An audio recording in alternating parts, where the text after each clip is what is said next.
Subscribe now and press the bell icon. Never miss an update. सुस्वागतम सुस्वागतम सुस्वागतम. पाहुण्यांचे आगमन झालेले आहे. सर्वांनी टाळ्यांच्या गजरात त्यांचे स्वागत करूया.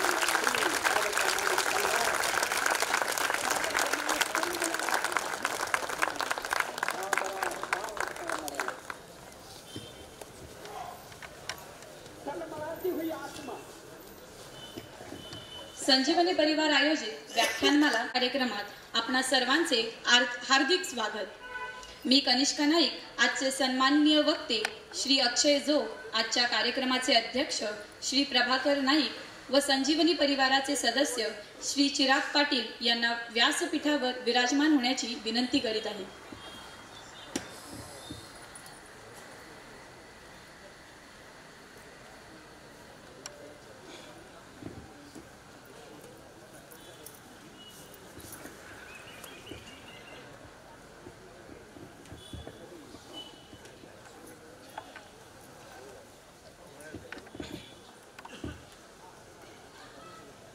मी आपले पाहुणे श्री अक्षय जोग सर, कार्यक्रमाचे अध्यक्ष प्रभाकर नाईक व संजीवनी परिवाराचे सदस्य श्री चिराग पाटील यांना विनंती करते की त्यांनी सरस्वतीच्या प्रतिमेस पुष्पहार अर्पण करावा व दीप प्रज्वलन करावे.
आता मी संजीवनी परिवाराचे सदस्य श्री चिराग पाटील यांना मी विनंती करते की त्यांनी आपल्या कार्यक्रमाचे अध्यक्ष श्री प्रभाकर नाईक यांना सन्मान चिन्ह व पुष्पगुच्छ देऊन स्वागत करावे.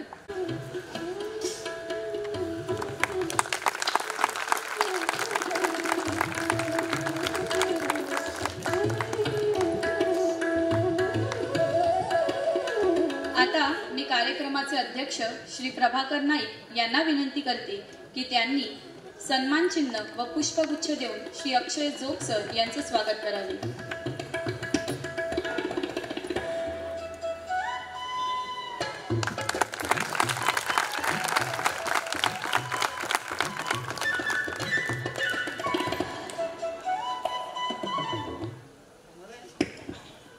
यापुढे संजीवनी परिवाराच्या श्री चिराग पाटील यांना मी विनंती करते की त्यांनी प्रास्ताविक करावे.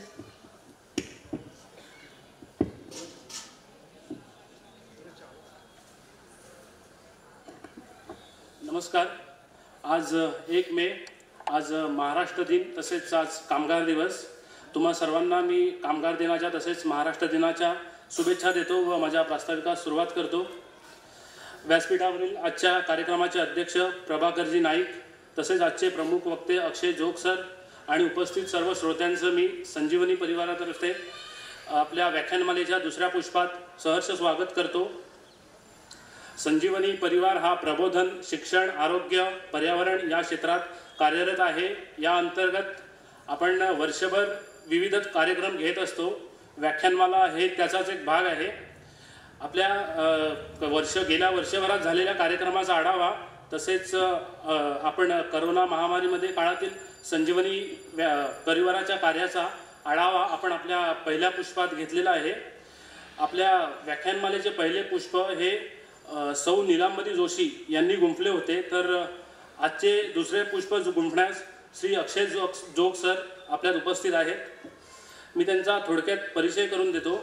अक्षय जोग सर हे व्यवसायाने इलेक्ट्रॉनिक्स इंजिनियर आहेत.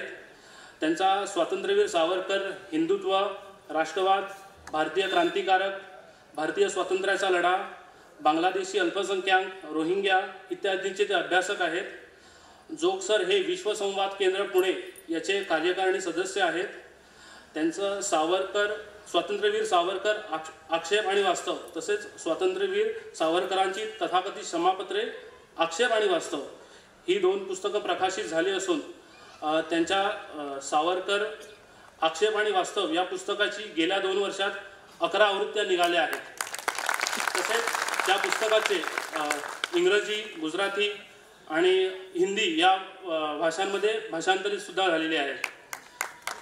त्यांचे आगामी पुस्तक स्वातंत्र्यवीर सावरकर सोशल रिव्हॉल्युशनरी हे आगामी पुस्तक असून ते सावरकरांवरील चित्रपट, लघुपट, वेब सिरीज इत्यादींच्या रिसर्च टीमचे ते सदस्य आहेत. तसंच ते ICHR म्हणजेच इंडियन काउन्सिल ऑफ हिस्टॉरिकल रिसर्चने आयोजित केलेल्या स्वातंत्र्यवीर सावरकर परिषदेत शोध निबंधक सादर करण्यासाठी विशेष निमंत्रित होते. तसेच त्यांचं मुंबई तरुण भारत, साप्ताहिक विवेक, एकता मासिक, द ऑर्गनायझर यामध्ये ते नियमित स्तंभलेखन करत असतात. आज आपण तसेच त्यांना डॉक्टर अरविंद गोडबोले हिंदुत्व लेखन या पुरस्काराने सुद्धा सन्मानित करण्यात आलेले आहे. आज आपण ज्यांच्याविषयी ऐकण्यासाठी जमलेलो आहोत असे आपले सर्वांचे लाडके भारतरत्न स्वातंत्र्यवीर विनायक दामोदर सावरकर. हो, भारतरत्नच. जरी सरकार दरबारी त्यांना हा पुरस्कार प्राप्त झाला नसला तरी आपण त्यांना भारतरत्न असे पुकारून भारतरत्न या सन्मानाचा किताबाचा सन्मान वाढवूया.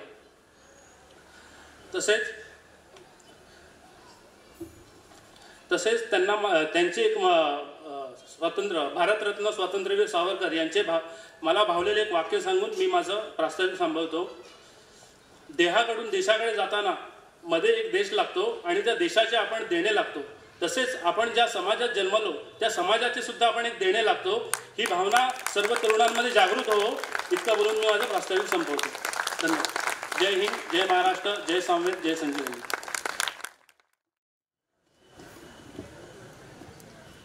यापुढे विनंती आहे अक्षय जोग सरांनी आम्हाला मार्गदर्शन करावं. नमस्कार. प्रथमतः सगळ्यांचे क्षमा मागतो. मी पुण्यावरनं आलो होतो, त्यामुळे मध्ये ट्रॅफिक आणि रस्ता चुकणं ह्या गोष्टीमुळे मला जवळजवळ उशीर झाला. त्याबद्दल तुम्ही सगळ्यांनी वाट बघितली त्यासाठी तुमचे खूप धन्यवाद आणि पुन्हा एकदा क्षमस्व. स्वातंत्र्यवीर सावरकर आक्षेप आणि वास्तव माझा पुस्तकाचाच विषय आहे. पुस्तकात साधारणतः मी 16 आक्षेप घेतलेले आहेत. त्यामुळे 16 आक्षेपांचं निराकरण या एका व्याख्यानात करणं शक्य नाही आहे. त्यातले जे प्रसिद्ध आरोप आहेत आणि जे सतत आरोप केले जातात त्याचे साधारणतः 2-3 आरोप आहेत. त्याचं मी तुम्हाला या व्याख्यानामध्ये आपण ते 2-3 विषय आपण घेऊया. एक म्हणजे माफीपत्र, दुसरा म्हणजे त्यांचं हिंदुत्व आणि तिसरं म्हणजे त्यांचं जे पेन्शन, त्यांना पेन्शन दिलं जातं इंग्रजांकडनं. गांधी हत्या हा खूप मोठा विषय आहे. तो थोडक्यात सुद्धा सांगता येणार नाही, इतका मोठा विषय आहे तो. मी आता तो घेत नाही. म्हणजे पुस्तकात सगळे विषय मी घेतले, त्यामुळे मी आता फक्त ह्या 3 विषयाला हात लावतो. सावरकर आज 1 मे महाराष्ट्र दिन, कामगार दिन. तर त्या प्रथमतः त्याचं स्मरण आपण दोन्ही दिवसाचा औचित्य साधून आज तो दिवस आज व्याख्यान ठेवलं आहे. तसंच उद्या 2 मे आहे. 2 मे 1921ला सावरकर बंधू यांची अंदमानातून सुटका झाली होती. म्हणजे त्याला जवळजवळ मागच्या वर्षी 100 वर्ष पूर्ण झाली आणि आता हे 101 वर्ष आहे. म्हणजे अंदमान मुक्ती दिन म्हणून साजरा पण केला होता मागच्या वर्षी सगळ्यांनी. तर त्यात थोडीशी अशी गोंधळ असा आहे की लोकांना वाटलं की 21 साली सावरकरांची सुटका झाली. तर ती सुटका झाली नव्हती. अंदमानातल्या कारागृहातून फक्त त्यांना सोडलं होतं, पण तिथून त्यांना भारतातल्या मुख्य भूमीवरच्या विविध कारागृहात नंतर 3 वर्ष ठेवलं. पहिले कलकत्त्याच्या म्हणजे आताचा कोलकाता तिचं अलीपूरचा कारागृह, नंतर मुंबईच्या कारागृहात काही दिवस होते, नंतर रत्नागिरीच्या कारागृहात होते जवळ 2 वर्ष. तिथेच त्यांनी तो हिंदुत्व ग्रंथ लिहिला. नंतर शेवटचा 1 वर्ष ते पुण्याला येरोड्याला होते. तिथून 1924ला त्यांची कारागृहातून सुटका झाली, पण त्यांना स्थानबद्ध केलं रत्नागिरीमध्ये. राजकारणात भाग घ्यायचा नाही, रत्नागिरी जिल्ह्याच्या बाहेर जायचं नाही या अटीच्या खाली त्यांना घरबंदी नव्हती, म्हणजे हाऊस अरेस्ट नव्हती, ती जिल्हाबंदी असं म्हणता येईल त्यांना. रत्नागिरी जिल्ह्याच्या बाहेर जायचं नाही, पण जिल्ह्यात फिरायला त्यांना पूर्णपणे मुभा होती त्यांना. म्हणून सावरकरांनी राजकारणाच्या व्यतिरिक्त मग तिथे बरेच कामं केली, भाषाशुद्धी, लिपीशुद्धी, समाजकार्य केलं, बरेच त्यांनी गोष्टी केल्या. सावरकरांनी माफी लिहिली. खरं माफी हा शब्द मराठी नाही आहे, क्षमा हा खरा शब्द आहे. क्षमापत्र, माफीपत्र लिहिली.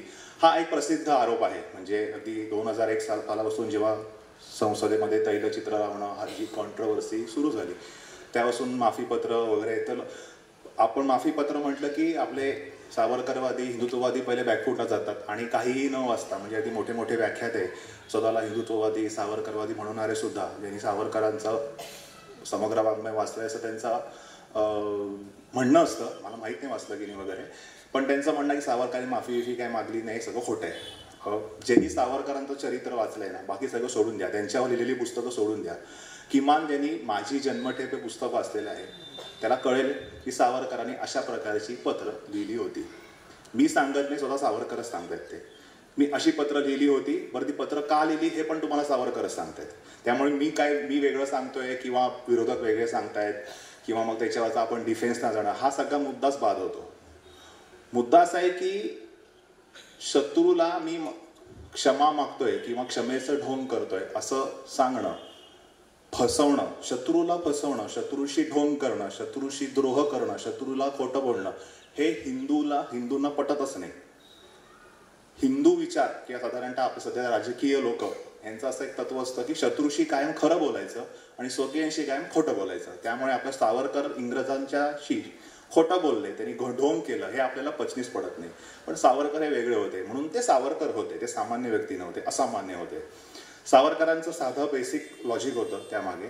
आणि ज्यांना असं वाटतंय की बाबा मी काहीतरी उगीच थापाथापी करतोय, त्यांनी त्यांचं पुस्तक वाचा, माझी जन्मठेप पुस्तक.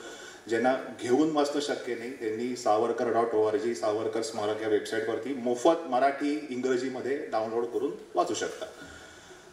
सावरकरांचं बेसिक तत्वज्ञान असं होतं की शत्रूच्या कारागृहात, बरं सावरकरांना शिक्षा झाली होती 50 वर्षांची जन्मठेपेची, 5 महिन्याची किंवा 5 वर्षाची शिक्षा झालेली नव्हती. शत्रूच्या कारागृहात 50 वर्ष खितपत पडणं ही सावरकरांची देशभक्तीची व्याख्या नव्हती. सावरकर प्रत्येक व्यक्तीचं एक फिलॉसॉफी असते. गांधी म्हणून मानवतावादी होते, अहिंसावादी होते. स्वामी विवेकानंदांचं विश्व मानवतावाद होता. असे एक वेगवेगळे त्यांचे साम्यवादी कोणी असतो, कोणी काय हिंदुत्ववादी असतो, असे वेगवेगळे वाद असतात. असं सावरकरांचं होतं उपयुक्ततावाद.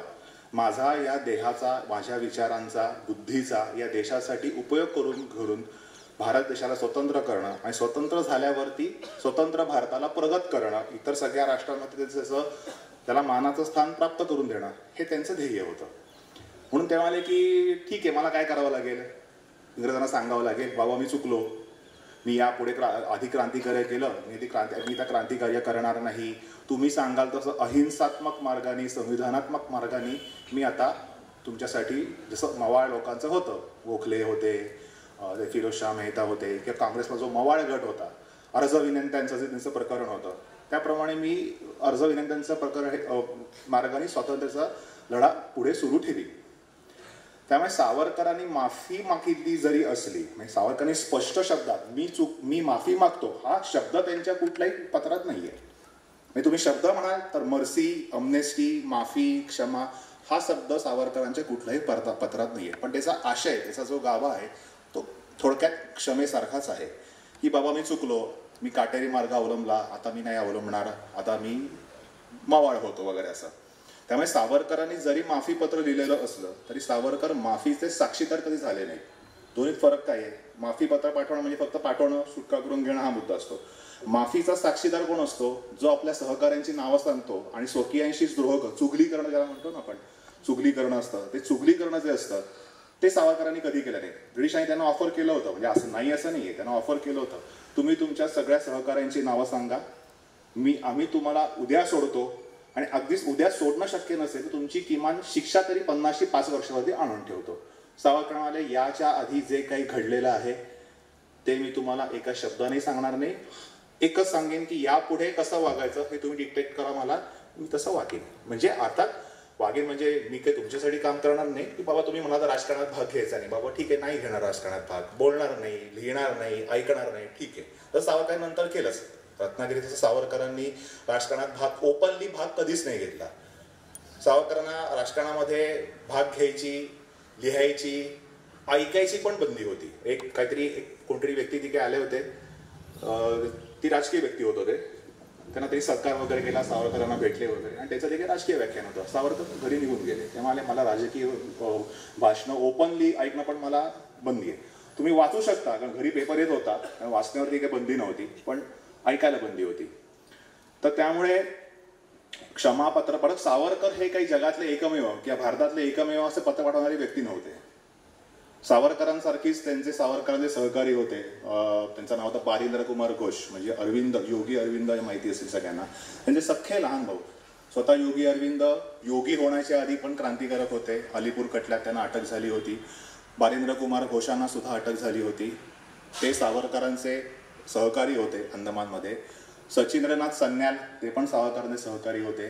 त्या दोघांनी स्वतः, जसं सावरकरांनी माझी जन्मठेप हे पुस्तक लिहिलेलं आहे, त्यांच्या कारागृहाच्या पूर्ण आयुष्यावर असं त्याचं ते आत्मचरित्र आहे, तसं सचिंद्रनाथ सन्याल यांचं बंदी जीवन नावाचं आत्मचरित्र आहे, हिंदी आहे. आणि बारिंद्र कुमार घोषांचं माय 12 इयर्स प्रिझन लाईफ याचं इंग्रजी चरित्र आहे. दोन्ही चरित्र नेटवरती उपलब्ध आहेत, तुम्ही क्रॉस चेक करू शकता. त्याच्यात त्यांनी स्पष्ट म्हटलेलं आहे, सावरकरांच्या सांगण्यामुळे आम्ही अशी पत्र पाठवली, पण सावरकरांची सुटका झाली, आमची सुटका झाली नाही. म्हणजे सावरकरांना जी एक आयडिया सुचली होती की बाबा असं एक मार्ग आहे, कारण सावरकर हे बॅरिस्टर होते.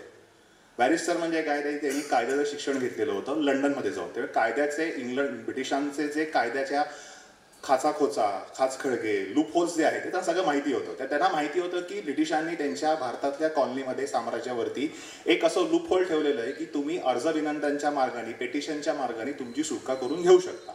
मग तुम्ही त्यांना सांगितलं बाबा मी आता परत असं करणार नाही, सुटका तुमची होऊ शकते. आणि स्वतः सुटका झालेल्या होत्या. उदाहरणार्थ बारिंद्र कुमार घोष, सचिंद्रनाथ सन्याल. सन्याला त्यांच्या एका सहकार्याला विचारलं की सावरकरांच्या सांगण्यांवरनं सावरकरांसारखीच पत्र आम्ही लिहिली, पण त्यांची सुटका झाली नाही, पण मात्र आमची सुटका झाली, असं का? ती व्यक्ती म्हणाली, त्यांचं नाव होतं चटर्जी, विजयचंद्र चटर्जी मला वाटतं पहिलं नाव त्यांचं. ते म्हणाले अहो सावरकर हे तुमच्या क्रांतिकारकांचे नेते आहेत, ते मुकुटमणी आहेत, त्यामुळे ब्रिटिश त्यांच्या अनुयायांना, सहकार्यांना सोडतील एक वेळ, पण जो मेन त्यांचा ब्रेन आहे त्या ब्रेनला कधी सोडणार नाही. म्हणून सावरकरांना त्यांनी सोडलं नाही, तुम्हाला त्यांनी सोडलेलं आहे. हा त्याचं कारण आहे. तो व्यक्तीच म्हणाला की माझं परत मनातलं वाक्य, मी काही सावरकरांना महान ठरवण्यासाठी इतरांना लहान वगैरे ठरवत नाहीये. म्हणजे सावरकरांची रेख मोठी करण्यासाठी इतरांची रेख मी लहान करत नाहीये. त्या स्वतः त्या व्यक्तींनी तसं त्यांच्या आत्मचरित्रामध्ये सांगितलं की सावरकर महान होते. बरं, दुसरा असा एक आक्षेप घेतला जातो की भगतसिंग आणि सावरकरांची नेहमी कंपॅरिझन केली जाते. भगतसिंगांनी माफी मागितली नाही, सावरकरांनी माफी मागितली. भगतसिंगांनी फाशी स्वीकारली. मुळात भगतसिंगांना जन्मठेप झालेली नव्हती, भगतसिंगांना फाशी झालेली होती. मृत्यूदिन ठरलेला होता. काय वर्ष, 2 वर्ष, काय 6 महिन्यांनी तुम्हाला फाशीवर लटकणार होत आम्ही, विषय संपला. त्यानं कोलू बिलू काय एवढाला लावलेला नव्हता. तिकडचे काही त्यांना थोडंसं सश्रम कारावास झाला असेल, नाही असं नाहीये, ते त्याच्याबद्दल पण आदरच आहे, त्यांना पण सश्रम ते पण खूप भोगलेलं आहे. पण सावरकरांसारखं कोलू, आणि तो कोलू ओढणं 50 वर्ष ओढणं ही ती शिक्षा नव्हती. समजा कोलू ओढावा जरी लागला असता तरी भगतसिंग कोलू पण ओढला असता, पण त्यांचा मृत्यूदिन ठरलेला होता की वर्षभरानंतर तुम्हाला या दिवशी फाशीवर जायचंय, विषय संपला. बरं, फाशी गेलेल्या क्रांतिकारकांकडनं इतर क्रांतिकारक म्हणजे देशवासियांना प्रेरणा मिळते. हौतात्म्याचं जे आकर्षण असतं त्यांनी प्रेरणा मिळते. स्वतः सावरकरांनी चाफेकर बंधूंच्याच हौतात्म्यातनं प्रेरणा घेऊन त्यांनी ते प्रसिद्ध त्यांची जी शपथ होती, मारिता मारिता मरे तो झुंड नाही, त्यांनी चाफेकरांना फाशी, त्यांनी बातमी वाचली केसरीमध्ये, चाफेकरांना फाशी दिली, चाफेकर बंधू फाशीवर गेले, एकाच घरातले 3 व्यक्ती फाशीवर गेलेत म्हणून ते पेटून उठले. मग त्यांनी ती शपथ घेतली आणि त्या कुटुंबातले पण 3 जण, तिघांना फाशी दिली नाही, पण ते तिघही नंतर त्या सगळ्यांना कारावास भोगावा लागला. दोघे सख्खे बंधू सावरकर आणि बाबाराव सावरकर, दोघांना बंधूंना अंदमानमध्ये जन्मठेप झाली होती. लहान भावाला नारायणराव सावरकरांना जन्मठेप झाली नव्हती, पण त्यांना 6 महिने ते 8 महिन्याचा त्यांना कारावास झाला होता. म्हणजे 6 महिने एकाच कुटुंबातील 3ही व्यक्ती हे कारागृहामध्ये होते. तेव्हा नारायणरावाचं लग्न झालेलं नव्हतं, या दोघांचं लग्न झालेलं होतं. तर त्यांच्या दोन्ही स्त्रियांना नेसत्या वस्त्रांनीशी अक्षरशः भांडण्या-कुंड्यांसकट त्यांचं घर सगळं जप्त केलं. सावरकरांचा चष्मा पण त्यांनी जप्त केला होता. फक्त आमची प्रॉपर्टी आहे, पण तुम्हाला चष्मा आहे म्हणून तुम्हाला आम्ही चष्मा आमच्याकडनं तुमच्यावरती उपकार म्हणून तुम्हाला घालायला देतो म्हणून सावरकरांना चष्मा वापरायला परवानगी होती. भगवद्गीता पण वापरायला सावरकरांना परवानगी दिलेली नव्हती. तर त्यामुळे भगतसिंग आणि सावरकर यांचं पहिली गोष्ट कंपॅरिझन होऊ शकत नाही. भगतसिंगांना फाशी झाली होती, सावरकरांना जन्मठेप झाली होती. बरं, भगतसिंगांचा अशा माफीपत्र सगळ्या काय असं म्हणतं की नाही, समजा सावरकरांना कळालं असतं भगतसिंगांना की सावरकरांनी माफीपत्र पाठवले, तर भगतसिंगांनी कधी सावरकरांचं कौतुक केलं नसतं. कारण भगतसिंगांनी सावरकरांचं कौतुक केल्याचे भरपूर पुरावे आहेत. भगतसिंगांनी त्यांचं स्वातंत्र्य समर पुस्तक स्वतः रिप्रिंट केलं होतं लाहोरवरनं. त्यांचं जे त्यांची संस्था होती हिंदुस्तान सोशलिस्ट रिपब्लिकन असोसिएशन, त्याच्यामध्ये ज्यांचा म्हणतो ना आपण इंटरव्ह्यू घ्यायचे आपल्या संस्थेमध्ये घेण्यासाठी क्रांतिकार्यासाठी वगैरे, तर त्यांना सांगितलं की तुम्ही 3 पुस्तकं वाचणं तुम्हाला कंपल्सरी आहे. एक त्यांचं रशियन क्रांतीचं होतं, एक होतं आयरिश क्रांतीचं पुस्तक होतं, तिसरं पुस्तक होतं सावरकरांवरचं life of barrister Savarkar, Chitragupta नावाच्या व्यक्तीने लिहिलेलं ते पुस्तक होतं. ही पुस्तकं तुम्ही वाचलीत तर तुम्हाला आमच्याच्यामध्ये एंट्री मिळेल. म्हणजे भगतसिंगांवरती त्या पुस्तकाचा सावरकरांचा इतका प्रभाव होता. त्यांच्या जेल डायरीमध्ये भगतसिंगांनी त्यांनी कुठली पुस्तकं त्यांच्या शेवटच्या फाशीची शिक्षा झाल्यानंतर त्यांना जी त्यांनी पुस्तकं वाचली ते सगळ्याची त्यांनी नोंद त्या जेल डायरीत केलेली आहे. ती जेल डायरी पण उपलब्ध आहे. त्यात त्यांनी जवळजवळ बरेचसे फॉरेन ऑथर्सच्या लोकांचा उल्लेख केला आहे. काही भारतीय पण ऑथर्स आहेत, लेखक आहेत, लेखिका आहेत. आणि त्यातले फक्त एकमेव असे व्यक्ती आहेत भारतीय, त्याचं नाव सावरकर, की त्यांनी त्यांच्या त्या नोट्स आहेत, म्हणजे नोंदी काढतो आपण प्रत्येक पुस्तकाच्या. बाकी सगळ्या भारतीय लेखकांच्या एकच नोंदी आहेत, सिंगल. पण फक्त सावरकरांच्या हिंदू पदपादशाही पुस्तकाच्या 6 त्यांनी नोंदी केलेल्या आहेत. आणि त्यांनी पुढे असं मेन्शनही केलेलं आहे की सावरकर आणि मदनलाल धिंगरा यांची जी मैत्री होती, त्या मैत्रीवरती त्यांनी खूप छान मोठा उतारा लिहिलेला आहे. त्यांनी छान वर्णन केलेलं आहे. धिंगरा कसे महान होते, सावरकर कसे महान होते, सावरकर मोठे विश्व मानवतावादी होते वगैरे असं पण त्यांनी म्हटलेलं आहे. तर त्यामुळे भगतसिंगांवर सावरकरांचा प्रभाव होता हे ओपन आहे. त्यामुळे ते कोण नाकारू शकत नाही, कोणी विरोधक वगैरे. विरोधकांचं म्हणणं असतं समजा भगतसिंगांना माफीपत्र पाठवली आहेत सावरकरांनी, हे कळलं असतं तर त्यांनी सावरकरांचा तिटकारा केला असता, त्यांना नावं ठेवली असती, निंदा केली असती वगैरे असं. आता भगतसिंग आणि सावरकरांची पत्र वाचली का वगैरे ह्याचा कुठे पुरावा उपलब्ध नाहीये. पण इतरांनी माफीपत्र लिहिली वगैरे भगतसिंगांना माहिती होतं का, ह्याचे काही पुरावे उपलब्ध आहेत. उदाहरणार्थ रामप्रसाद बिस्मिल, अशफुल्ला खान, रोशन सिंग आणि रामप्रसाद लाहिरी हे 4 जणांना क्रांतिकार्यामुळे त्यांना फाशी झालेली होती, चौघांनाही. आणि त्या चौघांनाही फाशी झाल्यानंतर रामप्रसाद बिस्मिल यांनी सावरकरांसारखंच त्यांच्या काही शेवटच्या दिवसामध्ये त्यांची जीवनकथा लिहिली होती, आत्मकथा. आणि नंतर तिथे प्रसिद्ध पण केली त्यांच्या मृत्यूनंतर, त्यांच्या सहकार्याने मिळाल्यानंतर. त्याचं नाव आहे रामप्रसाद बिस्मिल आत्मकथा. ते पण उपलब्ध आहे, नेटवरती आहे, मराठीमध्ये हिंदीमध्ये उपलब्ध आहे, मूळ हिंदी आहे. त्यात स्पष्टपणे रामप्रसाद बिस्मिल म्हणतात की मी अशा प्रकारचं पेटिशन, अर्ज, की आता मी चुकलो, मी आता यापुढे क्रांतिकारी मार्ग अवलंबणार नाही, मी यापुढे संविधानिक मार्गाने सगळा माझं काम करीन, मी तेव्हा खूप तरुण होतो, मी चुकीच्या वाटेला गेलो, तुम्ही माझी फाशीची शिक्षा रद्द करा, जन्मठेपेमध्ये कन्व्हर्ट करा, मी काही वर्षांनी सुटीन, 14 वर्षानंतर किंवा 5 वर्षानंतर वगैरे, मग मी नंतर मग मी इतर मावळ क्रांती लोकांसारखं संविधानिक मार्गाने वगैरे अर्जविंदाच्या मार्गाने काम करीन. हे सगळं त्यांनी लिहिलं. त्यांनी जवळजवळ 6 ते 7 त्यांनी विविध अधिकाऱ्यांना, कनिष्ठ अधिकारी, वरिष्ठ अधिकारी, समथिंग व्हॉइसरॉय वगैरे सगळ्यांना त्यांनी सांगितलं. मालवीय यांनी त्यांच्या सुटकेसाठी, म्हणजे पंडित मदन मोहन मालवीय ज्यांना आता नुकताच भारतरत्न पुरस्कार मिळाला, त्यांनी सुद्धा यांच्या सुटकेसाठी प्रयत्न केलेले होते. म्हणजे हे ओपन होत आहे, काही लपवलेलं वगैरे काही नाही आहे. तर हे सगळं त्यांच्यात मेन्शन केलं. त्यांची सगळी पेटिशन्स फेटाळली गेली हेही त्यांनी मेन्शन केलं. पुढे ते असंही म्हणतात की मी अशी पेटिशन्स दाखल का केली, तर राजकारण हा एक बुद्धिबळाचा डाव आहे, त्यामुळे शत्रूला गुमराह करणं हे एक त्याच्यामध्ये गणलं जातं. आणि म्हणून त्यांनी सुद्धा अशा प्रकारची पत्र पाठवली.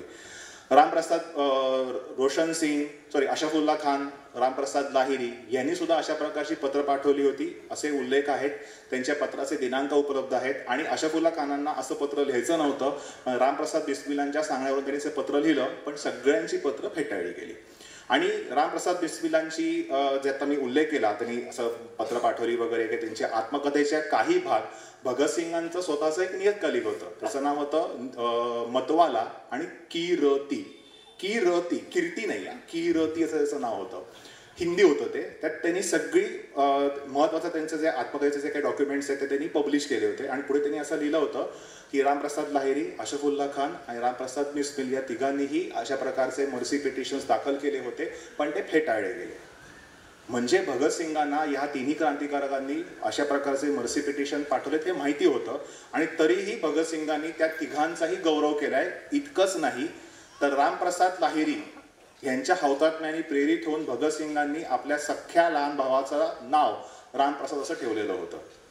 आणि नंतर मी सगळं क्रॉस चेक केलं, कारण मला ते भगतसिंग समग्र वाङ्मय सगळं त्याची संपादकीय नोट सापडली. म्हणून मी क्रॉस चेक केली, बाबा खरंच भगतसिंगांच्या भावाचा जन्म झाला होता का. आता तुम्ही बघितलं 1927 साली भगतसिंगांच्या भावाचा जन्म झालेला होता, सगळ्यात शेंडेफळ त्याचं नाव रामप्रसाद होतं.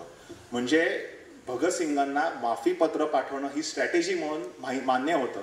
त्यांना तरी सावरकरांचं हे काही माफी पत्र वगैरे कळली असती तरी नक्की सावरकरांची निंदा केली नसती, कारण भगतसिंग स्वतः क्रांतिकारक होते आणि it is a part of strategy हे त्यांना माहिती होतं. त्यानंतर दुसरी गोष्ट की दुसरा मुद्दा उपस्थित होतो की ठीक आहे, विरोधकांचं म्हणणं असतं, तुम्ही म्हणताय माफीपत्र स्ट्रॅटेजी होती, भगतसिंगांना माहिती होतं, स्वतः सावरकर मान्य करतायत, पण सावरकरांनी बाहेर आल्यानंतर, सुटका झाल्यानंतर ब्रिटिशांच्या विरोधी कुठलाही मोठा स्वातंत्र्य लढा का उभारला नाही. याचं उत्तर तुम्हाला मी सावरकरांचं हिंदुत्व हिचं स्पष्टीकरण करणार आहे तेव्हा देतो, कारण त्याला तो कनेक्टिंग विषय आहे. त्याच्या आधी मी दुसरा जो आक्षेप आहे पेन्शन प्रकरणात, ते तुम्हाला त्याचा खुलासा करतो. सावरकरांनी ब्रिटिशांकडनं पेन्शन घेतलं असा आरोप होतो. मुळात ते पेन्शन नव्हतं, तो निर्वाह भत्ता होता. निर्वाह भत्त्याचं इंग्लिश ट्रान्सलेशन पेन्शन असं होत नाही, पेन्शनचा मराठी भाषांतर वेगळं आहे. बरं, सावरकरांना निर्वाह भत्ता सावरकरांनी घेतला होता का, तर घेतला होता. सावरकरांनी स्वतः अर्ज केला होता. सावरकरांना 1925 साली रत्नागिरीत ठेवलं. रत्नागिरीमध्ये ठेवल्यावरती साधारणतः 1928 साली सावरकरांची ती जी स्थानाबद्दलची टर्म होती ती संपत होती, कारण ती ओनली फॉर 3 इयर्स होती आणि 3 वर्षानंतर ते रिव्ह्यू करणार होते ब्रिटिश. मग त्यांनी रिव्ह्यू केलं, ठरवलं की नाही सध्या काही काळ चांगला नाहीये, तुमची अजून 3 वर्षाकरता आम्ही तुमची स्थानबद्धता एक्सटेंड करतोय. मग सावरकरांनी त्यांना सांगितलं की आतापर्यंत 3 वर्ष माझा सगळा खर्च माझा सख्खा लहान भाऊ नारायणराव सावरकर, तो डेंटिस्ट आहे, तो उचलत होता. माझे मोठे भाऊ बाबाराव सावरकर, त्यांची तुम्ही संपूर्ण मुक्तता केली होती. त्याचं कारण असं होतं, बाबाराव सावरकर अक्षरशः मृत्यूपंथाला लागलेले होते, म्हणजे उद्या मरतीलच की काय असं डॉक्टरांनी लिहून दिलं होतं, यांना लवकर सोडा, किमान 2 दिवस जगतील असं डॉक्टरांनी लिहून दिलं होतं. त्यामुळे ते मेले तुरुंगामध्ये तर आपल्यावरती बालन ठेवू नये आणि देश पेटून उठू नये म्हणून त्यांनी ब्रिटिशांनी बाबाराव सावरकरांनी संपूर्ण मुक्तता केली होती. त्यांना राजकारणात भाग घेण्यावर परवानगी होती, ते त्यांना काही स्थानबद्ध वगैरे केलं नव्हतं. तर त्यामुळे पण सुदैवानी बाबाराव सावरकरांची नारायणराव सावरकर आणि त्यांची पत्नी शांताबाई सावरकर यांनी त्यांनी शुश्रूषा केली, त्यांची काळजी घेतली आणि नंतर पुढे ते साधारणतः 24 वर्ष म्हणजे 1945 पर्यंत बाबाराव सावरकर जगले. हा त्यातला एक चांगला भाग आहे. तर बाबाराव सावरकरांचा आणि माझ्या कुटुंबाचा, म्हणजे सावरकरांना तेव्हा पत्नी होती, त्यांना तिकडे एक मुलगाही झालेला होता, पुढील काळात त्यांना आधी मुलगी झाली ती मग मुलगा झालेला होता. तर ह्या सगळ्यांचा जो खर्च आहे तो मला काही माझ्या भावाला उचलणं शक्य नाही, कारण त्याला त्याचं कुटुंब आहे. नारायणराव सावरकरांना 5 मुलं होती, 3 मुलं आणि 2 मुली होत्या. तर ते म्हणाले की तुम्ही मग आता मला नोकरी को. सावरकरांनी सांगितलं होतं की निर्वाह भत्ता द्यायच्याऐवजी तुम्ही मला असं करा, माझ्याकडे बॅरिस्टरी शिकलेलं मी, तुम्ही मला इथे वकिली करायला परवानगी द्या. त्यावेळी तुमची सगळी पदवी आम्ही काढून घेतलेल्या आहेत, BA ची पदवी मुंबई विद्यापीठाने काढून घेतली आहे. बॅरिस्टरीला तुम्हाला आम्ही कॉलच केलं नाही, कारण तुम्ही क्रांतिकार्य करत होतात, त्यामुळे तुमच्याकडे BA पदवी पण नाही, तुमच्याकडे बॅरिस्टर पदवी पण नाही, तुम्ही वकिली करू शकत नाही आणि तुम्हाला वकिली आम्ही करून देणार नाही, कारण तुम्ही क्रांतिकारक आहात. मग तेव्हा ठीक आहे, इथे खासगी नोकरी, रत्नागिरी तेव्हा खूप मागास भाग होता त्या 1920-30च्या दशकामध्ये. त्यामुळे इथे रत्नागिरीमध्ये त्यावेळेला खासगी नोकरी करणं मला शक्य नाही, स्वतःचा व्यवसाय उभा करणं माझ्याकडे शक्य नाही आणि मला ते फिजिकली पण पॉसिबल नाही, कारण त्या सावरकरांचं वय जास्त झालेलं होतं. अंदमानातल्या हाल अपेष्टांमुळे सावरकरांच्या सक्रिय, तर काही मर्यादा पण होत्या, पण इतकं असूनही सावरकरांनी समाजकार्य, हिंदू महासभेचं कार्य केलं. मग सावरकर म्हणाले की तुम्ही मला काही करून देत नाही, तुम्ही मला माझा खर्च तुम्ही उचलायला तयार नाही आहात, मग तुम्ही इतर सगळे राजबंदीवान म्हणजे पॉलिटिकल प्रिझनर, ज्यांना राजकारणामध्ये काही भाग घेतल्यामुळे त्यांना अटक केली होती. सामान्य बंदीवान म्हणजे ज्यांनी खून केलाय, बलात्कार केलाय, दरोडेखोर वगैरे आहेत, कोणाला फसवलंय वगैरे, तर ते म्हणतात सामान्य बंदीवान. राजकीय बंदीवान म्हणजे ज्यांनी ब्रिटिशांच्या विरुद्ध काही विद्रोही लिखाण केलं आहे, राजद्रोह केला आहे, कोणाला ब्रिटिशाचा काय हाफ मर्डर, फुल मर्डर किंवा गोळीबार केलेला आहे, त्याला म्हणतात राजकीय बंदीवान. तर ते म्हणाले की तुम्ही इतर राजकीय बंदीवानांना जशी तुम्ही निर्वाह भत्ते देता तसे तुम्ही मला पण द्या. ह्याच्या मागे सावरकरांचं मग त्याच्या ब्रिटिशांनी आधी पहिले सगळं चेक केलं की त्यांचा खर्च किती, त्यांच्या घरी कोण कोण असतं, मग त्यांची पत्नी आहे, त्यांना 2 मुलं आहेत, त्यांच्याकडे 2 नोकर आहेत, त्याचा खर्च किती होता. आणि ते सांगितलं तर साधारणतः त्यांना त्यावेळेला 100 रुपये खर्च येत होता. मग ते म्हणाले ठीक आहे, आपण इतर क्रांतिकारकांना 150 रुपये देतो, तर सावरकरांना 150 रुपये देऊया. मग ते पेपर पुढे गेला. दुसऱ्या वर्षी मला 150 रुपये द्यायची काही गरज नाही, सावरकरांना 100 रुपयेच देऊन टाकू. तो पेपर पुढच्या अधिकाऱ्याकडे गेला, त्याला 100 रुपये पण द्यायची गरज नाही, आपण त्यांना 60 रुपयेच देऊया, 75 रुपये देऊया. त्यामुळे 75 द्यायची पण गरज नाहीये. शेवटी असं निगोशिएट करत करत 60 रुपयावर त्यांना निर्वाह भत्ता द्यायचा ठरलं. इतर क्रांतिकारकांना, राजबंदीवानांना 150 रुपये मिळायचे आणि सावरकरांना 50% कमी 60 रुपये मिळायला लागले. ह्याच्या मागे सावरकरांचं लॉजिक असं होतं की तुम्ही समजा मला निर्वाह भत्ता दिला तर अप्रत्यक्षपणे ब्रिटिश हे मान्य करत होते की सावरकर हे राजकीय बंदीवान आहेत. कारण तोपर्यंत ओपनली ब्रिटिशांनी मान्य केलं नव्हतं की सावरकर राजकीय कृत्य, राजद्रोह केल्यामुळे राजबंदीवान आहेत. कारण त्यांनी तसं मान्य केलं असतं ब्रिटिशांनी की सावरकर राजकीय बंदीवान आहेत, तर राजकीय बंदीवानांना ज्या फॅसिलिटीज असतात, म्हणजे 5 वर्षानंतर तुम्हाला तुरुंगाबाहेर सोडलं जातं, तुम्हाला तिथे बंदी वसाहत जी आहे, अंदमानमध्ये एक बंद्यांची वसाहत होती की तिथे बंदीवान तिथे राहायचा, तिथे त्याला नोकरी मिळायची त्या वसाहतीमध्ये, तो त्याच्या बायकांना आणू शकायचा, तिथे त्यांना काही मुलं बिलं पण व्हायची. आणि अशी बरीच उदाहरणं आहेत तिथे बंदी वसाहतीमध्ये राहिलेला हिंदू, मुसलमान सगळ्या क्रांतिकारकांची की तिथे ते राहिलेले आहेत, तिथे त्यांना मुलं झालेली आहेत, तिथेच त्यांची सगळी पिढी वाढलेली आहे वगैरे असं. तर त्यामुळे 5 वर्षानंतर राजकीय बंदीवानांना आपल्या घरच्यांना पत्र पाठवायची, घरच्यांना भेटायची, बंदी वसाहतीमध्ये राहायची, कुटुंबाला बोलवायची, या सगळ्या फॅसिलिटीज सावरकरांना देता लागू झाल्या असत्या, त्या त्यांना लागू करायच्या नव्हत्या. म्हणून सावरकरांना त्यांनी तुम्ही राजकीय बंदीवान आहात हे कधीच मान्य केलं नाही. म्हणून सावरकरांनी म्हटलं की नकळतपणे मी त्यांच्याकडनं मान्य करून घेतो की तुम्ही राजकीय बंदीवान आहात. दुसरी गोष्ट, ब्रिटिश हा जो पैसा देत आहेत निर्वाह भत्ता म्हणून, तो त्यांच्या खिशातला पैसा नाहीये, भारतीयांना लुटूनच त्यांनी हा पैसा कमवलाय. त्यामुळे आपलाच पैसा ते मला देत असेल तर त्यात गैर काय. दुसरी गोष्ट, शत्रू मला पैसा देतोय, त्या पैशाचा उपयोग मी शत्रूच्या विरुद्धच करतोय. सावरकरांनी ओपनली क्रांतिकार्य केलं नाही रत्नागिरीमध्ये, पण छुप्या पद्धतीने सावरकरांनी क्रांतिकार्य भरपूर केलेलं आहे. वासुदेव बळवंत गोपट्यांना त्यांनी प्रेरणा दिलेली होती, बडी चव्हाण त्यांचे एक सहकारी होते, त्यांनी त्यांना प्रेरणा दिली होती. त्या दोघांनंतर क्रांतिकृत्य केलेलं होतं, त्यांना नंतर कारावासही झालेला होता. तर त्यामुळे आणि अशा खूप घटना आहेत, सगळ्या माझ्या पुस्तकात एका वेगळ्या प्रकार सगळ्या त्या मांडलेल्या आहेत मी त्या. तर त्यामुळे शत्रूच तुम्हाला पैसे देतोय आणि म्हणतोय की बाबा तू गन विकत घे, त्याच्या गोळ्या विकत घे आणि तू आमच्या विरुद्ध वापर, तर त्यात गैर काय आहे. जो ह्याचा वापर करणार नाही तो मूर्ख ठरतो. म्हणजे सावरकर काय हे म्हणतात ना की नेभळत किंवा बावट हिंदू नव्हते, ते एक विचारी चाणक्य नीतीवाले हिंदू होते. म्हणून सावरकर म्हणाले की ह्याचा मी उपयोग करून घेणार. इतर राजकीय बंदीवानांना मी पण सगळे असे कोट दिलेत माझ्या पुस्तकामध्ये की बंगाली क्रांतिकारकांना 150 रुपये मिळायचे, त्यांना वर्षासाठी 100 रुपये एक्स्ट्रा कपड्यांसाठी वेगळे पैसे मिळायचे. बरं, तुम्ही म्हणाल की बाबा क्रांतिकारकात असं नाहीये. नाशिकमधले काही काँग्रेसचे सत्याग्रही होते, त्या सत्याग्रहींमध्ये काहींना अटक केली होती. मग त्यांच्या पत्नीनी, त्यांचं नाव मी चुकत नसेल तर बहुतेक मिरजकर आहे, सॉरी मी नाव विसरलो त्यांचं आता, पण त्याचं बहुतेक मिरजकर काय ते त्या कुटुंबाचं नाव होतं. त्यांनी त्या पत्नीने पिटिशन दाखल केलं की माझा घरातला हा एकमेव कर्ता पुरुष होता, तुम्ही त्याला अटक केली, त्यामुळे सासू सासरे आम्ही आमची मुलं सगळे त्या वाऱ्यावर पडलेलो, तर तुम्ही आम्हाला निर्वाह भत्ता द्या. मग त्यांनी पण ब्रिटिशांनी सगळं त्याचं रेकॉर्ड काढलं की हे ना कपडे धुवायला साबणाचा खर्च, टूथपेस्टचा खर्च, राहण्याचा खर्च किती येतो, आणि सगळं डिटेल रिपोर्ट अवेलेबल आहे, सगळं डिटेल रिपोर्ट दिलेला आहे याच्यामध्ये. आणि हा ब्रिटिशांचा रिपोर्ट आहे, हा काय संघ सावरकर हिंदू महासभेने काहीतरी फोर्जरी करून केलेला रिपोर्ट नाही. हा ब्रिटिशांचा कॉन्फिडेन्शियल रिपोर्ट, आर्काइव्ह मधला रिपोर्ट आहे, तो दिलेला आहे त्याच्यामध्ये. मी ते सगळं त्यांनी रिपोर्ट मागितला आणि मग त्यांनी पण त्या महिलेला त्यांनी निर्वाह भत्ता सुरू केला. म्हणजे नॉट ओन्ली क्रांतिकारक, काँग्रेसचे सत्याग्रहींना सुद्धा असा निर्वाह भत्ता मिळालेला होता. म्हणून सावरकरांचं असं म्हणणं होतं की ह्यात काहीही गैर नाहीये. आता आपला जो मेन विषय आहे, म्हणजे मी मेन विषय असं का म्हणतो, कारण बहुतांश लोकांना सावरकरांनी माफीपत्र पाठवली की त्यामुळे सावरकरांची भूमिका काय होती हे त्याला सगळे फॉर असतात. त्यांना माहिती की सावरकर महान होते, सावरकरांनी क्रांतिकार्य केलं, सावरकरांनी पत्र पाठवणं काही गैर नाही वगैरे, त्याला सगळे आपण एकाच पातळीवर असतो. फक्त तुम्हाला जर मी काहीतरी खुलासा करून सांगितलं, तुम्हाला काही संदर्भ सांगितले, पण मेन विषय जो आता आहे की तो बहुतांश सावरकरवादी हिंदुत्ववादी यांच्यामध्ये त्याच्यात खूप गैरसमजच जास्त आहे आणि त्या गैरसमजामुळे सावरकरांची नकळतपणे बदनामी होते. तो विषय म्हणजे सावरकरांचं हिंदुत्व.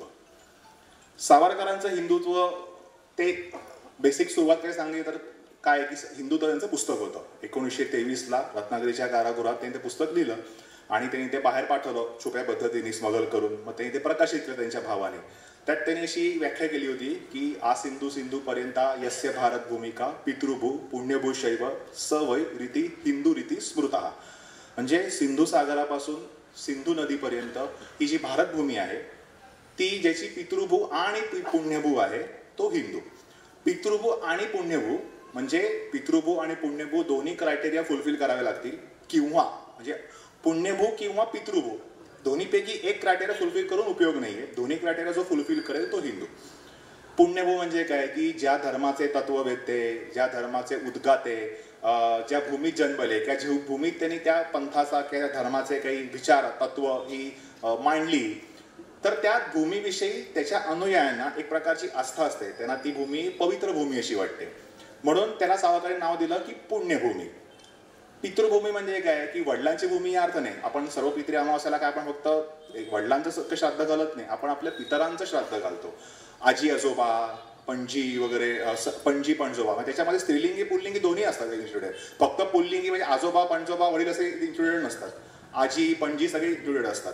तर त्या अर्थाने सावरकरांनी पितरांची भूमी आपल्या वाडवडिलांची भूमी म्हणून त्यांनी उल्लेख केलाय की ज्यांच्या पितरांची भूमी आहे ही भारत तो हिंदू. पितरांची भूमी असा उल्लेख केला आहे, ज्यांना काय काय लोकांचा असा आक्षेप असतो की पितृभूमी म्हणजे इंग्लिशमध्ये फादरलँड. फादरलँड ही जर्मन कन्सेप्ट आहे. मग जर्मन म्हणजे काय, नाझी, म्हणजे सावरकर नाझीवादी होते. तर हे सगळं भंपक आहे.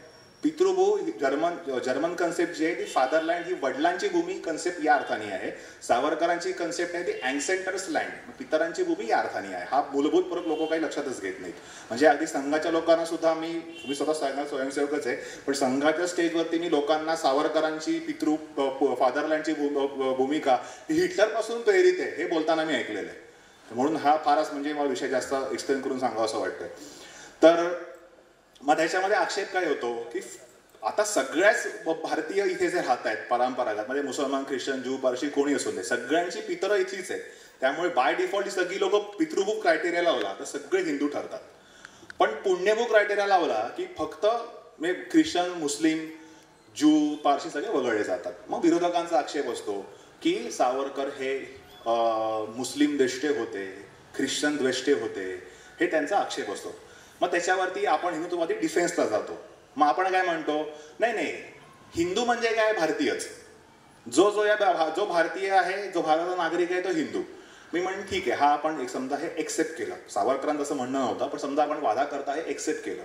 ज्या हिंदुत्ववादी चळवळी असं म्हणतात की जो भारतीय आहे, जो भारतीय नागरिक आहे तो हिंदू, जो भारताला आपला देश मानतो वगैरे तो हिंदू या अर्थाने, तसं असेल मग तुम्ही घर वापसी शुद्धीकरण कशाला करताय? मग शुद्धीकरण तुमची चळवळ वैचारिक पायाच तुमचा सगळं ढासळतो.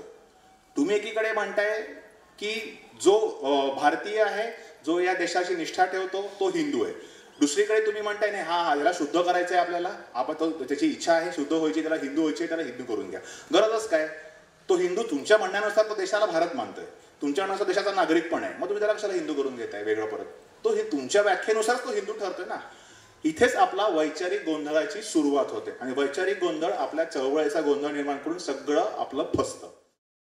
सावरकरांनी त्यांच्या पुस्तकाचं नाव ठेवलेलं होतं सुरुवातीला हिंदुत्व, मग त्यांनी बदलून ठेवलं इसेन्शियल्स ऑफ हिंदुत्व. कारण आपल्या हिंदूंना ते काहीच कळत नव्हतं, काय लिहिलंय आणि कसं का वागायचं वगैरे काय, अजूनही त्यांना कळत नाही हिंदुत्व लोकांना.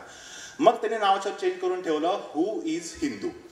म्हणजे काय, सावरकरांची ही व्याख्या हिंदू कोण इतकीच व्याख्या आहे. भारतीय नागरिक कोण, भारतीय देशभक्त कोण याची ही व्याख्याच नाहीये. सावरकरांच्या व्याख्येनुसार जो व्यक्ती हिंदू ठरत नाही ती व्यक्ती फक्त हिंदू नाही इतका त्याचा अर्थ आहे. जी व्यक्ती सावरकरांच्या व्याख्येनुसार हिंदू ठरत नाही ती भारताची नागरिक किंवा भारतीय देशभक्त सुद्धा असू शकते. हे आपण ह्याच्यामध्ये विसरतो. उदाहरणार्थ आपले राष्ट्रपती आहेत कलाम, महान देशभक्त, भारताचे नागरिक, भारतरत्न, राष्ट्रपती. ते हिंदू नाही आहेत पण ते देशभक्त आहेत, ते भारतीय नागरिकच आहेत. स्वतः सावरकर आता हयात असते तर त्यांना याचा अभिमानच वाटला असता. फक्त ते हिंदू नाहीत इतकंच पण त्यांचं म्हणणं होतं. बरं ज्या मुसलमानांना किंवा ख्रिश्चनांना आपण म्हणतोय की तुम्ही हिंदू, त्यांचं इच्छा आहे का हिंदू म्हणायला घ्यायची? त्यांची इच्छा नसता तुम्ही आपलं हिंदूकरण लादणं हे एक प्रकारे त्यांचं इस्लामत्व किंवा ख्रिश्चनावरती अन्याय करण्यासारखं आहे. जेव्हा ती व्यक्ती म्हणेल, सावरकरांचं पुढे वाक्य पण आहे, जेव्हा ती व्यक्ती स्वतःहून म्हणेल की बाबा आम्ही आमचं इस्लामत्व, ख्रिश्चनत्व, ज्यूत्व, पारशी सगळं साईडला ठेवतो आणि भारतीयत्वामध्ये किंवा मानवत्वामध्ये विलीन करतो, त्यावेळेला हिंदू सुद्धा आपलं हिंदुत्व साईडला ठेवतील आणि मानवत्वामध्ये विलीन करतील. पण जोपर्यंत त्या व्यक्ती म्हणतात की मी मुसलमान आहे, मी ख्रिश्चन आहे, ज्यू, पारशी वगैरे, आणि तुम्ही फक्त एक टाइम म्हणायचं की नाही आम्ही मानवतावादी वगैरे आहोत, तर ते तुमचा मूर्खपणा आहे. सावरकरांचे एक सहकारी होते गाय अल्ड्रेड, इंग्लंडमध्ये असताना, ब्रिटिश होते ते, आणि ब्रिटिश असूनही भारतीय स्वातंत्र्यामध्ये लढ्यामध्ये सहभाग घेतल्यामुळे कारावास भोगलेले, पण ते पहिले इंग्रज होते. त्यांनी काही पत्र छापली होती म्हणून त्यांना अटक झाली होती आणि त्यांना वर्षभराकरता जेलमध्ये टाकलं होतं. तर त्यांचा सावरकरांचा शेवटपर्यंत पत्रव्यवहार सुरू होता. 1950च्या एका पत्रात त्यांनी सांगितलं, सावरकर त्यांना म्हणतात की तुम्हाला कदाचित माझ्या सध्याच्या काही व्याख्यानांवरनं, हिंदुत्वाच्या पुरस्कारावरनं असं वाटलं असेल की मी संकुचित राष्ट्रवादी वगैरे झालोय की काय, तर तसं ते नाहीये. माझं अंतिम ध्येय हे मानवता हेच आहे, पण मानवतेकडे जाताना ज्या काही पायऱ्या लागतात त्या पायऱ्या म्हणजे हिंदुत्व आणि राष्ट्रवाद आहे. पण तुम्ही स्वतःला मानवतावादी म्हणवता, त्यामुळे मी सुद्धा मानवतावादी आहे आणि तुम्ही आपण दोघं मानव भाऊ आहोत. म्हणजे त्याला समोरची व्यक्ती, जेव्हा सावरकरांचं स्पष्ट म्हणणं होतं की भविष्य काळामध्ये जेव्हा सगळी तत्व नष्ट होतील आणि फक्त मानवत्व शिल्लक राहील, त्यावेळेला हिंदू म्हणजे फक्त या देशाचा नागरिक इतका त्याचा अर्थ उरेल. पण आत्ता तुमच्या भविष्यामध्ये किंवा सध्याच्या घरच्या पुढे असं तुम्हाला काही दिसत नसताना तुम्ही फक्त एकट्यानेच मानव करत बसणं हा तुमचा मूर्खपणा आहे. ह्याच्या मागे थोडीशी बॅकग्राऊंड असं ह्याच्या मागे दुसरं म्हणणं असं होतं, लोकांचं म्हणणं की सावरकरांनी हिंदूची व्याख्या, बरं हिंदू कोण तुम्ही म्हणताय, हिंदू कोणची व्याख्या सावरकरांनी करायची गरजच काय होती? ठीक आहे, महान साहित्यिक होते, स्वतः मोठे आदर्श होते, पण सावरकरांना काय हिंदूची व्याख्या करण्याचे काय मोठे नव्हते असं लोकांचं म्हणणं असतं. त्याचं कारण असं आहे की सावरकरांनी 1923ला व्याख्या करायच्या आधी हिंदू कोण याच्या 105 व्याख्या होत्या. अगदी म्हणजे काही संस्थांच्या होत्या, लोकमान्य टिळकांची व्याख्या होती, आणि त्याचं पुस्तक पण आहे, नटेसन प्रकाशन याचं पुस्तक पण काढलेलं आहे. पण त्यातली एकही व्याख्या सर्वसमावेशक नव्हती. टिळकांची व्याख्या अशी होती की जो वेदांना मानतो तो हिंदू. आता मी वेद वाचते म्हणजे मी काही हिंदू नाही का? मी वेद हा काही क्रायटेरिया होऊ शकत नाही तुमच्या हिंदुत्वासाठीचा, हिंदू असण्याचा वगैरे. दुसरी गोष्ट, त्यावेळी काँग्रेसची स्थापना झाल्यानंतर 1885ला काँग्रेसची स्थापना केली. न्यायमूर्ती रानडेंचा हिंदी राष्ट्रवाद त्यांनी स्वीकारला काँग्रेस पक्षाने. प्रत्येक पक्षाला काहीतरी प्रत्यक्ष अप्रत्यक्ष विचारसरणी असते, तर त्यांनी एक्सेप्ट केलं की हिंदी राष्ट्रवाद म्हणजे काय, जी व्यक्ती या देशाची नागरिक आहे, जी स्वतःला हिंदी म्हणते, ती व्यक्ती हिंदी आहे आणि आपण हिंदी राष्ट्रवादाचा, प्रादेशिक राष्ट्रवादाचा पुरस्कार करायचा. अतिशय छान, उत्तम, आदर्शवादी राष्ट्रवाद होता. स्वतः सावरकरांना तो मान्य होता, सावरकरांचा पुरस्कार पण केला होता. पण सावरकरांचं म्हणणं होतं ह्याच्यामध्ये बेसिक क्रायटेरिया असा होता की प्रत्येकाने आपलं हिंदुत्व, म्हणजे तुम्ही हिंदू नाही, मी मुसलमान नाही, मी ख्रिश्चन नाही, मी ज्यू नाही, मी पारशी नाही, मी हिंदी आहे असं मानणं आवश्यक होतं. पण फक्त हिंदूच हिंदी झाले आणि नंतर प्रॉब्लेम सुरू होत गेले. इतरांनी पण हिंदी होणं अपेक्षित होतं, ते झालं नाही. मुस्लिम लीगची स्थापना झाली. सगळेच मुसलमान काही असं म्हणत नव्हते की आम्ही हिंदी नाही वगैरे, पण त्यातल्या काही निवडक लोकांचं म्हणणं होतं की आम्ही हिंदी नाही, आम्ही या देशावर राज्य केलेले आहे. आणि मग त्या लोकांनी मुस्लिम लीग स्थापन केली. मग जिना त्याचे नेते झाले, मग त्यांनी फाळणी केली. असं का तुम्हाला पुढचा इतिहास माहिती आहे. तर त्यामुळे सावरकरांचं म्हणणं होतं की बरं, मुस्लिम लीगची मागणी काय होती की भारत स्वतंत्र झाल्यानंतर या देशामध्ये आम्ही 20% आहोत, पण या देशावरती आम्ही हजारो वर्ष राज्य केलेलं आहे. त्यामुळे भारत स्वतंत्र झाल्यावरती 20% मुसलमानांना सत्तेमध्ये 50-50% वाटा असायला हवा. म्हणजे 80% हिंदूंना 50%, 20% मुस्लिमांना 50%. सावरकर म्हणाले संयुक्त राष्ट्रसंघाच्या लोकशाहीच्या तत्वानुसार हे चूक आहे. सावरकरांचं काही फिलॉसॉफी नव्हती, ती आपल्या युनोची फिलॉसॉफी होती, डेमोक्रॅटिक नेशनची. ते म्हणाले लोकसंख्येच्या अनुसार आम्ही तुम्हाला प्रतिनिधित्व द्यायला तयार आहोत. मग काँग्रेस म्हणाली नाही आपण 30-40% वरती करू, मग काय 25%, 28% निगोशिएशन सुरू होतं. पण 50% वरती काँग्रेस पण तयार नव्हती. सावरकर म्हणाले 25 काय 21% पण देऊ शकत नाही, 20% म्हणजे फक्त 20%, ते पण तडजोड म्हणून. मूळतः धर्माच्या आधारावरती राजकीय प्रतिनिधित्व देणं हे पण मला मान्य नाहीये, पण तडजोड म्हणून मी हे मान्य करायला तयार आहे, सावरकरांचं म्हणणं होतं. आणि मग काय सुरू झालं की सावरकरांना कळालं की हिंदूंवरती एक प्रकारे राजकीय अन्याय होते आणि हिंदू लोक राजकीय दृष्ट्या कम्प्लिटली उदासीन आहेत. त्यांना जागरूकताच नाही. राजकीय सत्ता म्हणजे काय? आपला हिंदू मनुष्य, आजही तुम्ही हिंदुत्वाची व्याख्या विचाराल ना, ज्यांनी वेद वाचले, ज्यांनी उपनिषद वाचले, ज्यांनी स्मृती वाचली आहे, ज्यांनी पुराण वाचलं आहे, तो हिंदुत्व असं तुम्हाला ऐकवलं जातं. ते वेगवेगळे वर्जन्स असतील ना हिंदुत्वाचे, माझं काही यात म्हणणं नाहीये. स्वामी विवेकानंदांचं हिंदुत्व आहे, अध्यात्मवादी आहे. योगी अरविंदांचं आहे, ते योगशास्त्रावरती आहे. टिळकांचं हिंदुत्व आहे, कसं मगाशी होते वेदांवरती अवलंबून आहे. नंतर संघाचं हिंदुत्व आहे, ते बरंचसं सावरकरांना एक्सेप्ट करणारं आहे, पण ते त्याच्यात थोडंसं पुढे पण गेलेलं आहे. म्हणजे सामाजिक हिंदुत्व किंवा सांस्कृतिक हिंदुत्व अशा अर्थाने ते आहे. पण सावरकरांचं हिंदुत्व हे फक्त सामाजिक आणि राजकीय हिंदुत्व इतकंच आहे. सावरकरांच्या हिंदुत्वामध्ये कुठेही वेद, उपनिषद, पुराण वगैरे याचा संबंध नाहीये. सावरकरांचं म्हणणं की कुठल्याही धर्मग्रंथाच्या आधारावरती या देशाची निर्मिती होताच कामा नाहीये. या देशाची निर्मिती, या देशाचा मूलाधार हा फक्त विज्ञाननिष्ठा आणि बुद्धिवाद हाच पाहिजे. आणि आपली सध्याची आपली जी स्वतंत्र भारताची घटना जी आहे, जे आपलं संविधान आहे, त्या संविधानामध्ये विज्ञाननिष्ठा हा शब्द अस्तित्वामध्ये आहे, इन्क्लुडेड आहे. त्यामुळे सावरकरांची जी विज्ञाननिष्ठेची जी त्यांची फिलॉसॉफी आहे ती संविधानाला अनुकूलच आहे. त्या सावरकरांचं विज्ञाननिष्ठ आणि बुद्धिवाद हा काही संविधानाच्या विरोधी वगैरे पण नाहीये. ते कदाचित धार्मिक हिंदुत्वाच्या विरोधी असू शकतं, पण ते संविधानाच्या विरोधी नाहीये. धार्मिक हिंदुत्व वेगळं, राजकीय हिंदुत्व वेगळं. सावरकरांचं हिंदुत्व मगाशी म्हणालो की फक्त हिंदू कोणची व्याख्या आहे. बरं, नॉट नेसेसरीली की सावरकरांच्या व्याख्येनुसार जी व्यक्ती हिंदू ठरते ती भारताची नागरिक आणि भारतीय देशभक्त असायला पाहिजे असं कंपल्शन पण नाहीये. समजा माझे ते कोण नातेवाईक आहेत, समजा माझे पणजोबा, माझे चुलत पणजोबा समजा अमेरिकेला शिफ्ट झालेत, त्यांची तिकडे 4थी पिढी तिकडे वाढलेली आहे. ठीक आहे, समजा त्यांचा मुलगा तिकडे देशभक्त आहे, तिकडचा तिकडे सैन्यात आहे, राजकारणामध्ये पण ऍक्टिव्ह आहे, तर त्याला आता त्याच्या सावरकरांच्या व्याख्येनुसार पितृभू पुण्यभूनुसार तो हिंदू ठरतोय. त्याच्याकडे ग्रीन कार्ड आहे अमेरिकेत. मी तुम्हाला उदाहरण देतो, माझे पणजोबा काही अमेरिकेत वगैरे नाही, तुम्हाला उदाहरण देतो गंमत म्हणून. तर त्याच्याकडे ग्रीन कार्ड आहे, तो तिथे गव्हर्नमेंट जॉबमध्ये राजकारणामध्ये पण आहे, तो मे अमेरिकन हो, अमेरिकन देशभक्त नारे पण देतोय, म्हणजे तो अमेरिकन देशभक्त आहे. त्याच्याकडे ग्रीन कार्ड आहे, त्यामुळे तो अमेरिकन नागरिक पण आहे. पण सावरकरांच्या व्याख्येनुसार तो हिंदू ठरतोय. त्यामुळे सावरकरांच्या व्याख्येनुसार हिंदू ठरणारी व्यक्ती नॉट नेसेसरीली भारतीय देशभक्त आणि भारतीय नागरिकच असायला पाहिजे असं काही कंपल्शन नाही. आणि ह्यांच्या व्याख्येमध्ये न येणारी व्यक्ती नॉट नेसेसरीली जी व्यक्ती आहे ती भारतीय देशभक्त पण असू शकते आणि भारतीय नागरिक सुद्धा असू शकते. जसं आपले भारतीय मुसलमान आहेत, भारतीय ख्रिश्चन आहेत, ज्यू आहेत, पारशी आहेत, ते भारतीय नागरिकच आहेत. ज्यांच्या नागरिकत्व आहे ते भारतीय नागरिकच आहेत आणि ते भारतीय देशभक्त सुद्धा आहेत. आणि त्यांच्या देशभक्तीचं कौतुक स्वतः सावरकरांनी पण केलेलं आहे. त्यामुळे सावरकरांनी मुसलमान, ख्रिश्चन यांच्या देशभक्तीवर कधीही आक्षेप घेतलेला नाहीये, संशय व्यक्त केलेला नाहीये आणि स्वतः सावरकरांनी देशभक्तीचं आणि नागरिकत्वाचं सर्टिफिकेट वाटत फिरलेले नाहीये. ते त्यांचे अनुयायी त्यांच्या नावाने वाटत असतील, पण त्या सावरकरांचा दोष नाही, कारण त्यांनी चुकीचं इंटरप्रिट केलेलं आहे सावरकरांचं हिंदुत्व.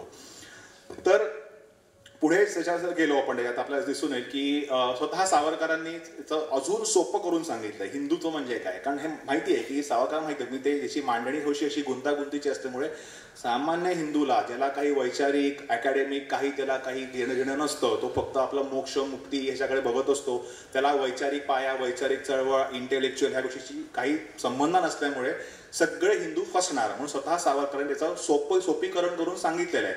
फक्त ते आपल्याला माहीत नाही, कारण सावरकरवादाने ते आपल्यापर्यंत पोहोचवलेलं नाहीये. एका 1950च्या व्याख्यानात सावरकरांनी सांगितलं की हिंदुत्व म्हणजे काय. की सावरकरांचं वाक्य आहे, माझं वाक्य नाही आहे, की आपण म्हणतो की जगामध्ये मानवता आहे. जगात मानवता आहे, मी पण म्हणतो जगात मानवता आहे, पण जगात मानवता असून सुद्धा आपण आपल्या घराला कुलूप लावतो, आपण आपले पैसे आपल्या दागदागिने तिजोरीमध्ये ठेवतो, त्याची लॉकरची किल्ली वगैरे असते. कशाला असते? जगात मानवता आहे ना, मग तुम्ही का कुलपं लावताय? आपल्याला माहिती आहे की जगात मानवता असून निवडक लोक अशी आहेत की ते चोर दरोडेखोर आहेत आणि ते आपल्या संपत्तीवर आपल्या उघड्या घरावरती डल्ला मारतील. तर त्या निवडक लोकांपासून माझ्या संपत्तीचं रक्षण करण्यासाठी जे कुलूप आहे ते कुलूप म्हणजे हिंदुत्व. म्हणजे काय की जगामध्ये मुसलमान, ख्रिश्चन, ज्यू, पारशी, हिंदू सगळे हिंदू पण सगळे चांगले आहेत, सगळ्यांचा मी आदर करतो, सगळे मानवतावादी आहेत. पण त्यातले निवडक इन्क्लुडिंग हिंदू सुद्धा म्हणजे मुसलमान, ख्रिश्चन, ज्यू, पारशी आणि काही निवडक हिंदू म्हणजे निवडक मुस्लिम, निवडक ख्रिश्चन, निवडक ज्यू, पारशी आणि निवडक हिंदू हे असे आहेत की त्यांनी हिंदुत्वाशी वैर घेतलेलं आहे आणि ते हिंदूंच्या न्याय, नागरी आणि राजकीय अधिकारांचं हनन करतायत, आक्रमण करतायत, आघात करतायत. तर त्या निवडक लोकांपासून हिंदूंच्या राजकीय अधिकारांचं, न्याय आणि नागरी अधिकारांचं संरक्षण करण्यासाठी जे कुलूप आहे ते कुलूप म्हणजे हिंदुत्व. इतकं साधं, सोपं आणि सरळ ते हिंदुत्व सावरकरांचं आहे. ह्याच्या पुढे अजून सोपंपेक्षा वैचारिक गोंधळ कसा होत जातो हे तुम्हाला अजून सांगतो. ते मगाशी मी सांगितलं होतं की म्हणजे सोडलं होतं की सावरकरांनी ब्रिटिशांच्या विरोधी कधी कुठला राजकीय मोठं चळवळ उभारली नाही. तर लगेच लोकांचं म्हणणं असतं हो नाही त्यांनी भागलपूरचा लढा उभारला होता, त्यांनी हैदराबादचा लढा उभारला होता. त्यांनी लढे उभारलेले होते पण भागलपूरचा लढा हा ब्रिटिशांच्या थेट विरोधी नव्हता. तो हिंदू महासभेचं भागलपूरला एक अधिवेशन होतं. त्या अधिवेशनासाठी त्यांनी तिकडच्या ब्रिटिशांनी सांगितलं की इथे नोटीस काहीतरी काही ईद बीद का रमजान इथे काहीतरी होती तर काहीतरी लॉ अँड ऑर्डरचा प्रश्न निर्माण होऊ शकतो, त्यामुळे तुम्ही इथे अधिवेशन घेऊ नका. सावरकर म्हणाले की ठीक आहे आम्ही एक्सटेंड करतो अधिवेशन पुढे. तर तुम्ही एक्सटेंड पण करू शकत नाही. सावरकर असं नाही, तुम्ही एकदा तुम्ही आता आम्हाला घ्यायला तुम्ही मनाई करताना आम्ही नंतर घेतो. मग ते म्हणाले ठीक आहे, मग आम्ही ठरवतो की जेव्हा आम्ही ठरलेलं आहे त्या आम्ही लॉ अँड ऑर्डरचा कुठलाही प्रश्न निर्माण होऊन देणार नाही. मशिदीवरनं वाद्य नेणं की कुठे प्रक्षोभक भाषणं करणं जे आम्ही कधीच करत नाही, सावरकरांचं म्हणणं होतं. पण आम्ही शांततेने सगळं पार पडू, तर त्याला पण त्यांनी नकार दिला. त्यांनी मिलिटरी फोर्स वगैरे मागवली आणि म्हणून सावरकरांनी तिथे सत्याग्रहाच्या मार्गाने ते अधिवेशन घेतलं. चौकामध्ये जवळ 100 ठिकाणी विविध लोक 5-5 लोक जमून त्यांनी ते अधिवेशन सक्सेसफुल केलं. आणि या अधिवेशनाला, या लढ्याला महात्मा गांधी आणि नेहरूंनी त्यांच्या मुखपत्रातनं पाठिंबा पण दिला होता की सावरकरांचा लढा अतिशय योग्य आहे म्हणून. तर भागलपूरचं अधिवेशन थेट सावरकरांच्या विरोधी नव्हतं, ते ॲडमिनिस्ट्रेटिव्हच्या विरोधी फक्त होतं. दुसरं त्यांचं हैदराबादचा म्हणजे तेव्हाचं भागानगरचा निशस्त्र प्रतिकार लढा जो होता तो त्यांनी त्यांच्या निजामाच्या संस्थानामध्ये काही हिंदूंवरती राजकीय अधिकारांचं हनन होत होतं. ते म्हणाले की तुम्ही हिंदू इथे बहुसंख्याक आहेत, मग तुम्ही हिंदू बहुसंख्याकांना त्यांच्या संख्येनुसार तुम्ही सीट्स द्या. तुम्ही भारतात सगळे तुम्ही सीट्स मागताय ना तुमच्या संख्येनुसार वगैरे, काही जास्त पण मागताय. आम्ही जास्त मागत नाही होत, काय 60-70% हिंदू असतील तितक्या तुम्ही सीट्स त्यांना द्या. आणि मग तो सत्याग्रह केला. म्हणजे क्रांतिकारकांचे मुकुटमणी सावरकरांनी अहिंसात्मक निशस्त्रवादी असा लढा दिला आणि तो त्यांनी यशस्वी करून पण दाखवला. म्हणजे सावरकरांना अहिंसेचं वावडं बिवडं काही नव्हतं. ज्या कोणाच्या समोर काय कुठला स्टान्स घ्यायचा हे सावरकरांना माहिती होतं. सगळ्यांच्या विरुद्ध अहिंसात्मक राहून उपयोग नाहीये. त्यामुळे सावरकरांनी ब्रिटिशांच्या विरुद्ध हिंसात्मक क्रांतिकार्य उभारलं आणि निजामाच्या विरुद्ध तो संस्थानिक होता, त्यांनी सगळ्यांनी चिरडून टाकलं असतं. तर तिथे हिंसा करून उपयोगी नव्हती, ती म्हणजे तिने अहिंसात्मक मार्ग स्वीकारला होता. त्यामुळे दोन्ही लढे जे होते हे सगळे ब्रिटिशांच्या विरोधी नव्हते. मग सावरकरांनी ब्रिटिशांच्या विरोधी लढा उभारला का नाही याचं कारण परत समगाशी म्हणालो की त्यावेळेच्या काळामध्ये आहे. आपण शाळेत शिकलेलो असतो की राऊंड टेबल कॉन्फरन्स, गोलमेज परिषद, वर्तुळ परिषद, ती परिषदेसाठी आपण कलम वाचलेली असतात पण ती इतकी रटाळ आणि इतक्या काय म्हणतो त्याला आपण की विचित्र पद्धतीने सांगितलेली असतात की आपण ती त्या वर्षीच विसरून जातो. आपण फक्त पाठ करतो परीक्षेपुरती आणि नंतर विसरून जातो. त्याची सगळी जी कलमं जी होती त्या कलमामधला बेसिक क्रायटेरिया असा होता की तुम्ही तुम्ही सगळ्या भारतीयांना स्वातंत्र्य हवं आहे ना, तुम्हाला आम्ही स्वातंत्र्य द्यायला तयार आहोत. तुम्ही या राऊंड टेबल कॉन्फरन्समध्ये या, तुमची जी काही भांडणं आहेत हिंदू मुसलमानांच्या सत्ता वाटप वगैरे ते तुम्ही आमच्यासमोर एकदा सॉल्व्ह करा. ती सॉल्व्ह झाली नाहीत भांडणं. 1, 2, 3 परिषदा आपण घेतल्या, गोलमेज परिषदा, लंडनला जाऊन वगैरे. मुंजे गेले होते हिंदू महासभेचे, गांधी गेले होते, डॉक्टर बाबासाहेब आंबेडकर गेले होते, काही संस्थानिकांचे प्रतिनिधी गेले होते, बरीच टक्के लोक आली होती, विविध पक्षांचे इंडिव्हिज्युअली वगैरे बरीच टक्के लोक गेली होती. पण ती फेल गेली कारण सावरकरांना कळलं की आपली जी भांडणं आहेत हिंदू मुस्लिमांची सत्तेची वाटपाची ही काही मिटत नाहीये. आणि जे ब्रिटिश पूर्वी म्हणत होते की आम्ही तुम्हाला डोमिनियन स्टेटस सुद्धा देणार नाही, तर संपूर्ण स्वातंत्र्य स्वराज्य तुम्ही विसरूनच जा, ते ब्रिटिश तुम्हाला आज म्हणतायत आम्ही तुम्हाला संपूर्ण स्वातंत्र्य द्यायला तयार आहोत. मग ते म्हणाले की आता मग ते तयार असताना आपला लढा काय पाहिजे की भविष्यातला भारत कसा उभा राहील. तो भविष्यातला भारत समजा 20% मुस्लिमांना 50% वाटा देणारा असा असेल तर तो एक प्रकारे राजकीय अन्याय ठरेल आणि पूर्णपणे अनागोंदी माजेल भारत देशामध्ये. कारण एक प्रकारे ते राजे कुठल्याही व्यक्तीवरती कुठल्याही प्रकारचा अन्याय सावरकरांना सहन होत नव्हता. जेव्हा सावरकरांना कळालं की ब्रिटिशांनी भारतीयांना गुलामगिरीत ठेवलेलं आहे म्हणून त्यांनी क्रांतिकार्य केलं, जेव्हा सावरकरांना जाणवलं की आपल्या जे हिंदू बांधव आहेत, पूर्वास्पृश्य अस्पृश्य बांधव आहेत, त्यांना त्यांच्या मानवाधिकारांचं त्यांच्या न्याय अधिकारांचं हनन करतायत. उच्चवर्णीय ब्राह्मण आहेत तर काय ब्राह्मण आपण त्याला काय म्हणू की अप्पर कास्ट म्हणू पडला, उच्चवर्णीय म्हणू आपण त्याला. पण सगळेच उच्चवर्णीय ते इन्क्लुडेड नव्हते, स्वतः सावरकर उच्चवर्णीय होते पण त्यांना काही मान्य नव्हतं. त्यामुळे हायरार्कीमध्ये वरच्या जातीची व्यक्ती खालच्या जातीच्या व्यक्तीवरती, मी खालची जात म्हणजे लोअर कास्ट या अर्थाने म्हणत नाही, हायरार्कीमध्ये जी आपली हायरार्की तेव्हा यायला मान्य होती, चुकीची असेल वॉट एव्हर इट इज, पण ती जेव्हा ती हायरार्की होती त्या हायरार्कीनुसार वरची जात खालच्या जातीवरती कायम अन्याय करत होती. तर तो अन्याय अतिशय चुकीचा आहे, तो मानवतेला धरून नाहीये आणि तो आपल्या हिंदुत्वावरती मानवतेवरती शाप आहे असं सावरकरांनी सांगितलं होतं. आणि म्हणून सावरकरांनी तिथे रत्नागिरीत असताना मोठं समाजकार्य केलं होतं. स्वतः ब्राह्मण म्हणून सावरकरांनी तिथे अतिशय मोठ्या प्रमाणामध्ये जनजागृती केली आणि त्यात त्यांना 100% यश मिळालं. त्याचा जो काही सगळा त्यांचा लढा आहे, विविध सप्तबेड्या तोडणं वगैरे सगळं तुम्ही त्या इंग्लिश पुस्तकात दिलेला आहे सगळं. तो सावरकर आहे तेव्हा ब्राह्मणेतरांची मुंज म्हणजे आत्ताच्या काळात सुद्धा एखाद्या ब्राह्मण नसणाऱ्या व्यक्तीची मुंज करणं ही एक न्यूज होते. तर 1929 साली सावरकरांनी मालवणमध्ये ब्राह्मणेतरांची आणि अगदी स्पष्ट शब्दात उल्लेख करा, जातीचा उल्लेख करायचा झाला तर ती महारांची परिषद होती. तर सगळ्या महारांचे सावरकरांनी मुंजी लावून त्यांना जानव्याचं वाटप केलं. त्याचा फोटो पण उपलब्ध आहे. मी काही पोकळ बोलत नाही, मला याचा फोटो उपलब्ध आहे. तर त्याच्याच बेसिसवरती आता 28 मेला पुण्यात सुद्धा अशाच प्रकारे सावरकरांच्याच प्रेरणेतनं सावरकरांच्या जयंती दिनी पुण्यामध्ये सगळ्या ब्राह्मणेतर जे इच्छुक आहेत त्यांची मुंजा लावायचा उपक्रम एक मी सावरकर नावाची व्हॉट्सअप स्पर्धेचा जो ग्रुप आहे ते तर घेणार आहेत. तर त्यामुळे कुठल्याही व्यक्तीवरती कुठल्याही प्रकारचा अन्याय झाला की सावरकर पेटून उठायचे. सावरकरांना कळालं की हिंदूंवरती ते फक्त हिंदू आहेत म्हणून अन्याय होतोय, म्हणून सावरकरांनी हिंदू संघटन हिंदुत्व याचा पुरस्कार केला. हिंदूंवरती ते फक्त हिंदू आहेत म्हणून अन्याय होणं बंद झालं की आम्ही हिंदू संघटन करणार नाही असं सावरकरांचं म्हणणं होतं. शौकत अली होते ते सावरकरांना भेटायला आले, ते म्हणाले तुम्ही तुमची जी चळवळ आहे शुद्धीकरणाची ती तुम्ही बंद करून टाका. तेव्हा ठीक आहे लगेच बंद करून टाकतो. तुम्ही तुमची कन्व्हर्जनची धर्मांतराची चळवळ बंद करून टाका, माझी चळवळ बंद करून टाकतो. नाही तो आमचा हक्क आहे, धर्मांतर करणं हा आमचा हक्क आहे, ते आम्ही बंद करणार नाही. त्यावेळेला मग जसं तुमचा धर्मांतर करणं हक्क आहे तसं ज्यांना इच्छा आहे, आम्ही कोणाचं बळजबरीनी आमिषाने घर वापसी करत नाही, शुद्धीकरण करत नाही, पण ज्यांची इच्छा आहे त्या व्यक्तीचं आम्ही शुद्धीकरण करणार, तो आमचा हक्क आहे. आमचं शुद्धीकरण चळवळ आमचं हिंदुत्व आघातक नाहीये, ते प्रोटेक्टिव्ह आहे, प्रतिक्रियात्मक आहे, संरक्षणात्मक आहे. तुम्ही जोपर्यंत आमच्यावरती अन्याय कराल तोपर्यंत अन्याय प्रतिकार आम्ही करणार. जेव्हा तुम्ही अन्याय करणं बंद कराल आम्ही पण त्याचा प्रतिकार करणं बंद करू. ते आमचं हिंदुत्व आहे. तर म्हणून सावरकर म्हणाले की आपल्या भविष्यातला भारत कसा उभा राहायला पाहिजे.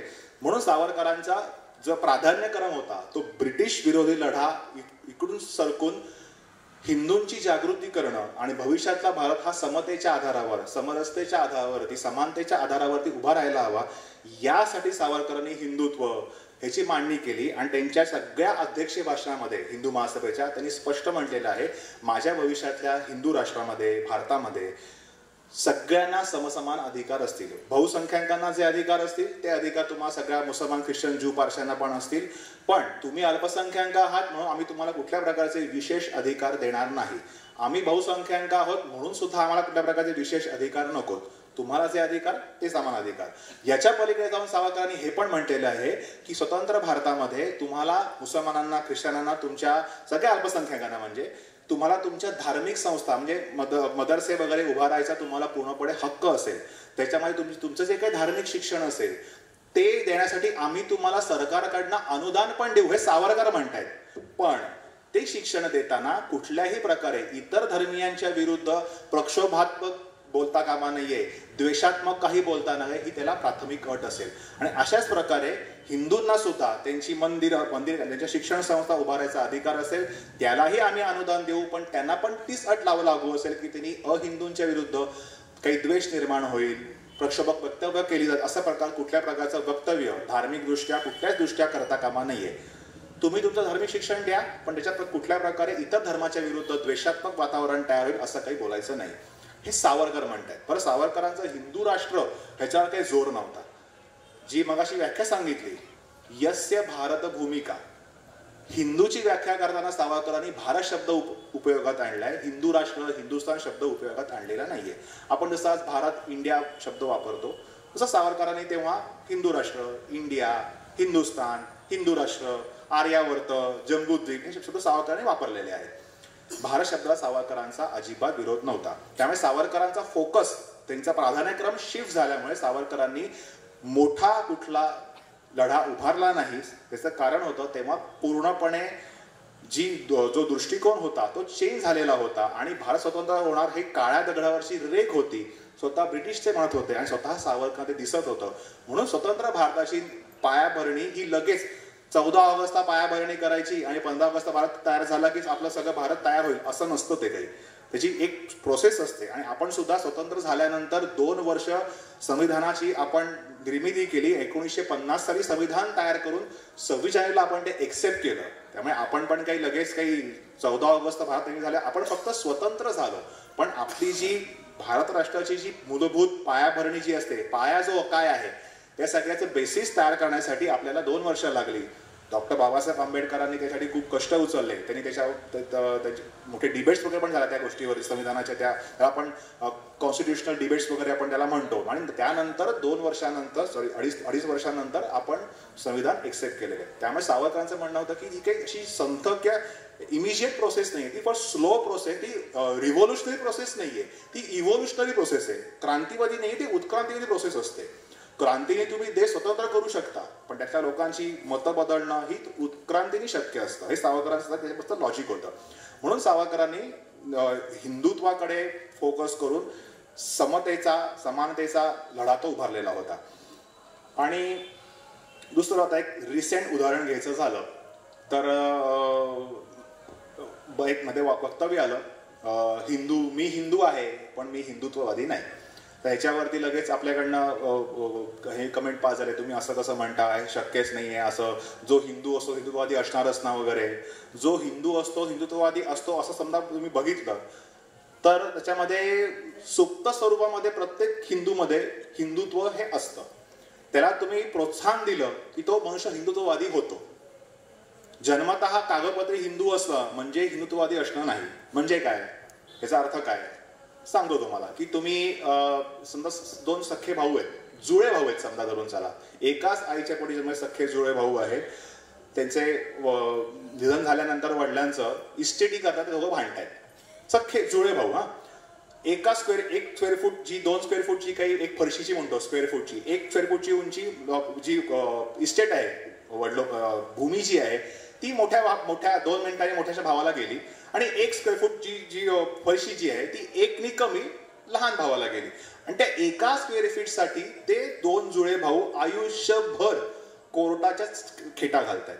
म्हणजे त्यांनी आयुष्यभर 1 स्क्वेअर फीटच्या इस्टेटीसाठी न्यायालयाचे उंबडे झिजवले होते. पण ते 2 जुळे भाऊ शत्रू राष्ट्रांनी आपली हजारो एकरची जमीन व्यापली, बळजबरीने फसवून भुलवून आपल्या हातामध्ये घेतली, तरी ते 2 जुळे भाऊ त्याच्या विरुद्ध साधा एक शब्दही काढत नाही निषेधाचा.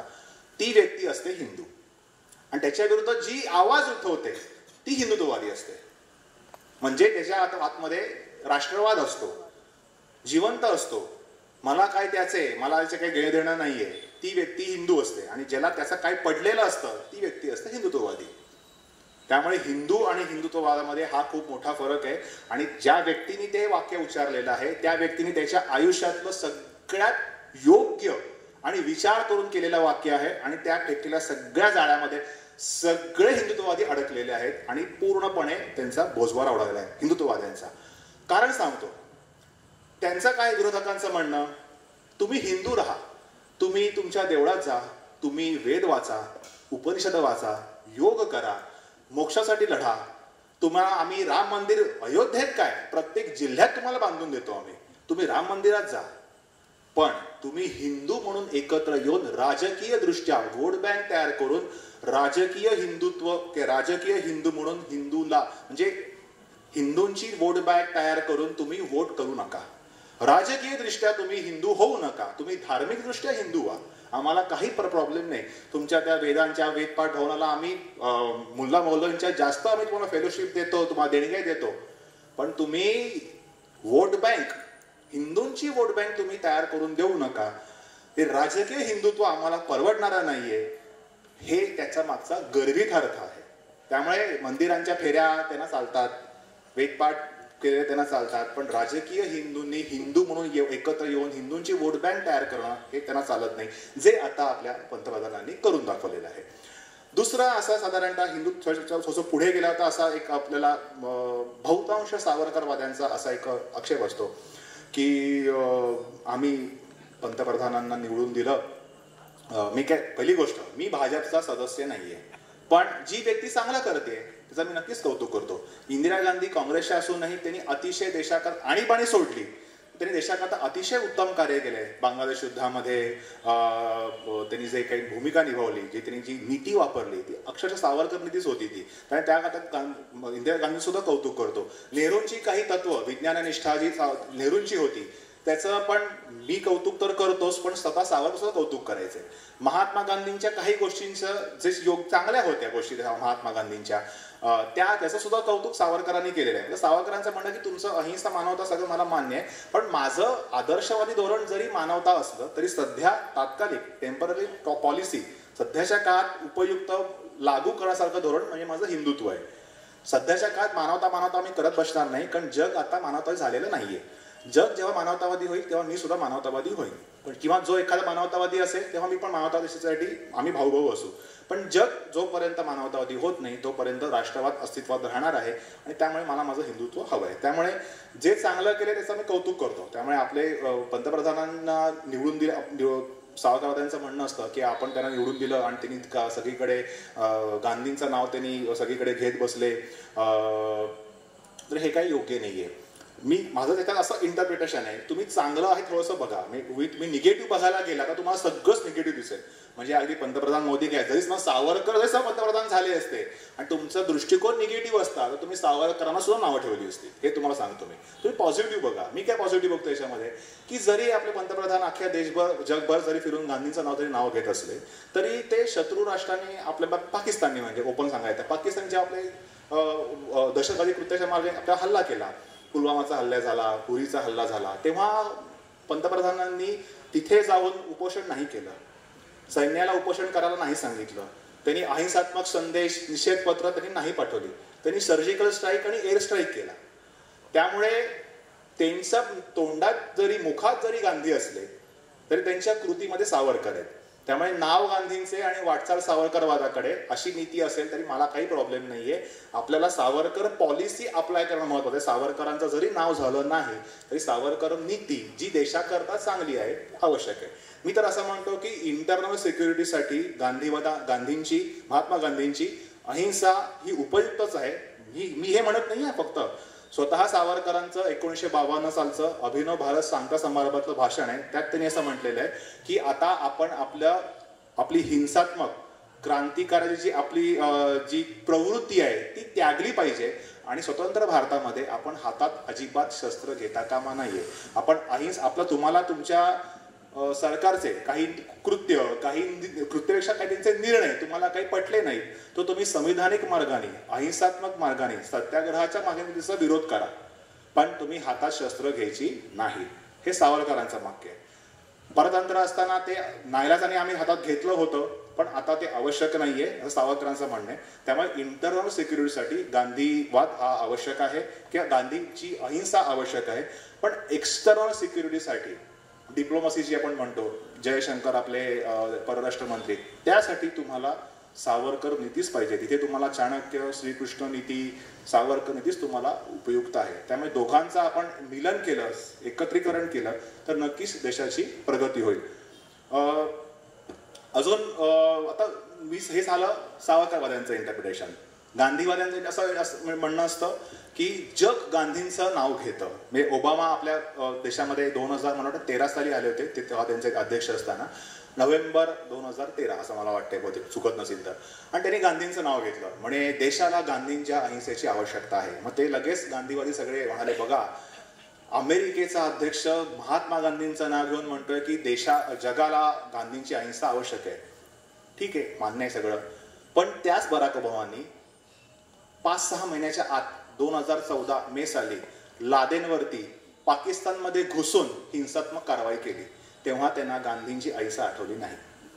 त्यामुळे त्यांनी सुद्धा मुखामध्ये गांधी आणि कृत्यामध्ये सावरकरवादच हे केलेला होता. त्यामुळे मुखात गांधी आणि हृदयाच्या नीतीमध्ये सावरकर असंच सगळे फॉलो करतात. एखाद्या गांधी लोकप्रिय आहेत अख्ख्या जगात, म्हणजे अगदी टांझानिया, युगांडा, केनिया पासून Africa, Latin America, Australia, New Zealand सगळीकडे गांधी पोचलेले आहेत. पण एखाद्या व्यक्तीची किंवा तत्वज्ञानाची लोकप्रियता त्या तत्वज्ञानाची उपयुक्तता सिद्ध करत नाही.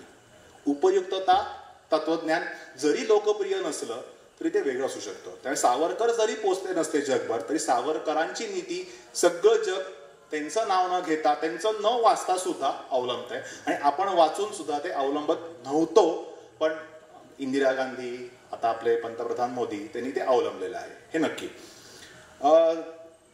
समारोप करता येताना सावरकरांचं एक वाक्य सांगतो आणि समारोप करतो. सावरकरांचा सगळ्या समाजवाद्यांनी पुण्यात सत्कार केला होता.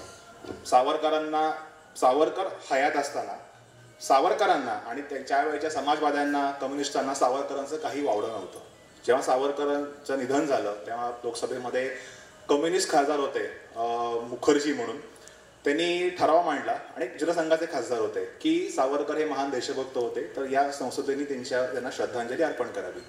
तर ते म्हणाले, सगळ्यांचे म्हणाले की आम्हाला पण त्याच्याबद्दल आदर आहे, पण आपले जे काही नियम आहेत संसदेचे की ज्यांना आपण श्रद्धांजली अर्पण करतो ती व्यक्ती या संसदेची सभासद असायला पाहिजे. म्हणजे माजी खासदार, माजी आमदार, कोणतरी असा असायला पाहिजे, त्यांचा तो क्रायटेरिया आहे, ते म्हणाले.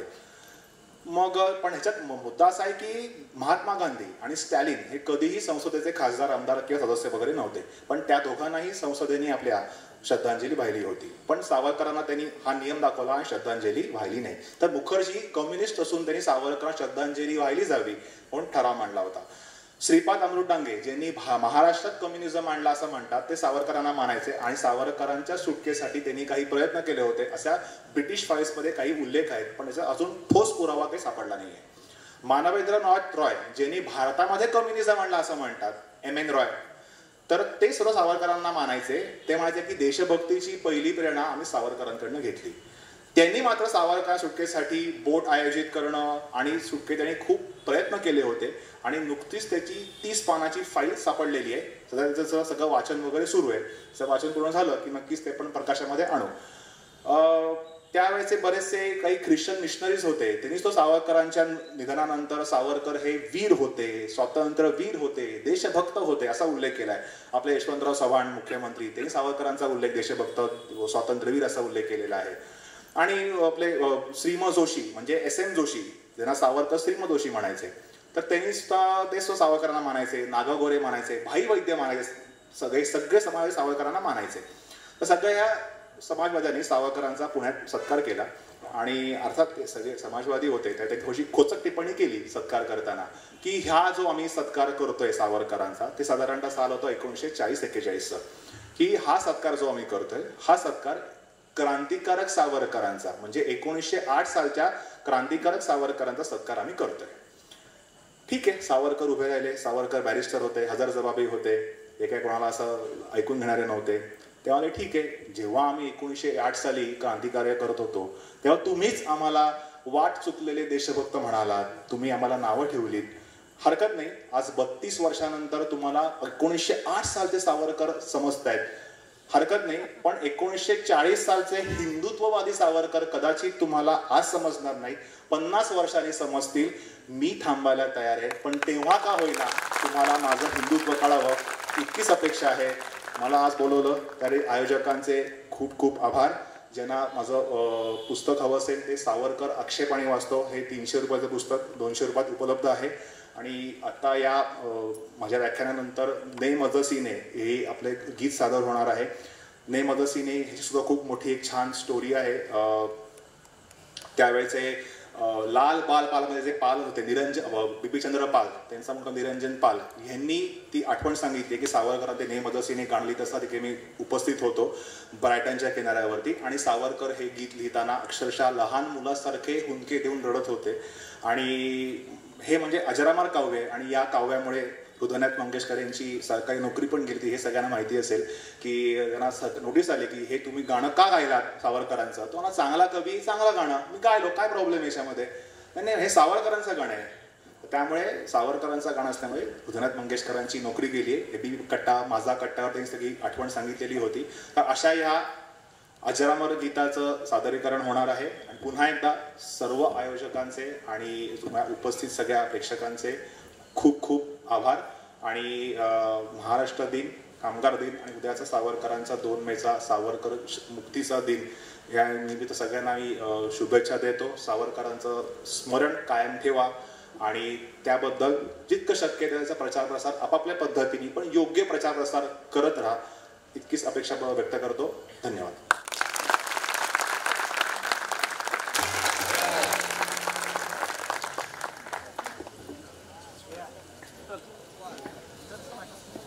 श्री अक्षय जोग सर आज स्वातंत्र्यवीर सावरकर आक्षेप आणि वास्तव या विषयावर आम्हाला मार्गदर्शन केले त्याबद्दल धन्यवाद. ब्रिटिशांकडून होणारा अमानुष छळ सहन करताना सावरकरांच्या धैर्याची परीक्षा होती. तेव्हा सावरकरांनी लिहिलेल्या पोचला.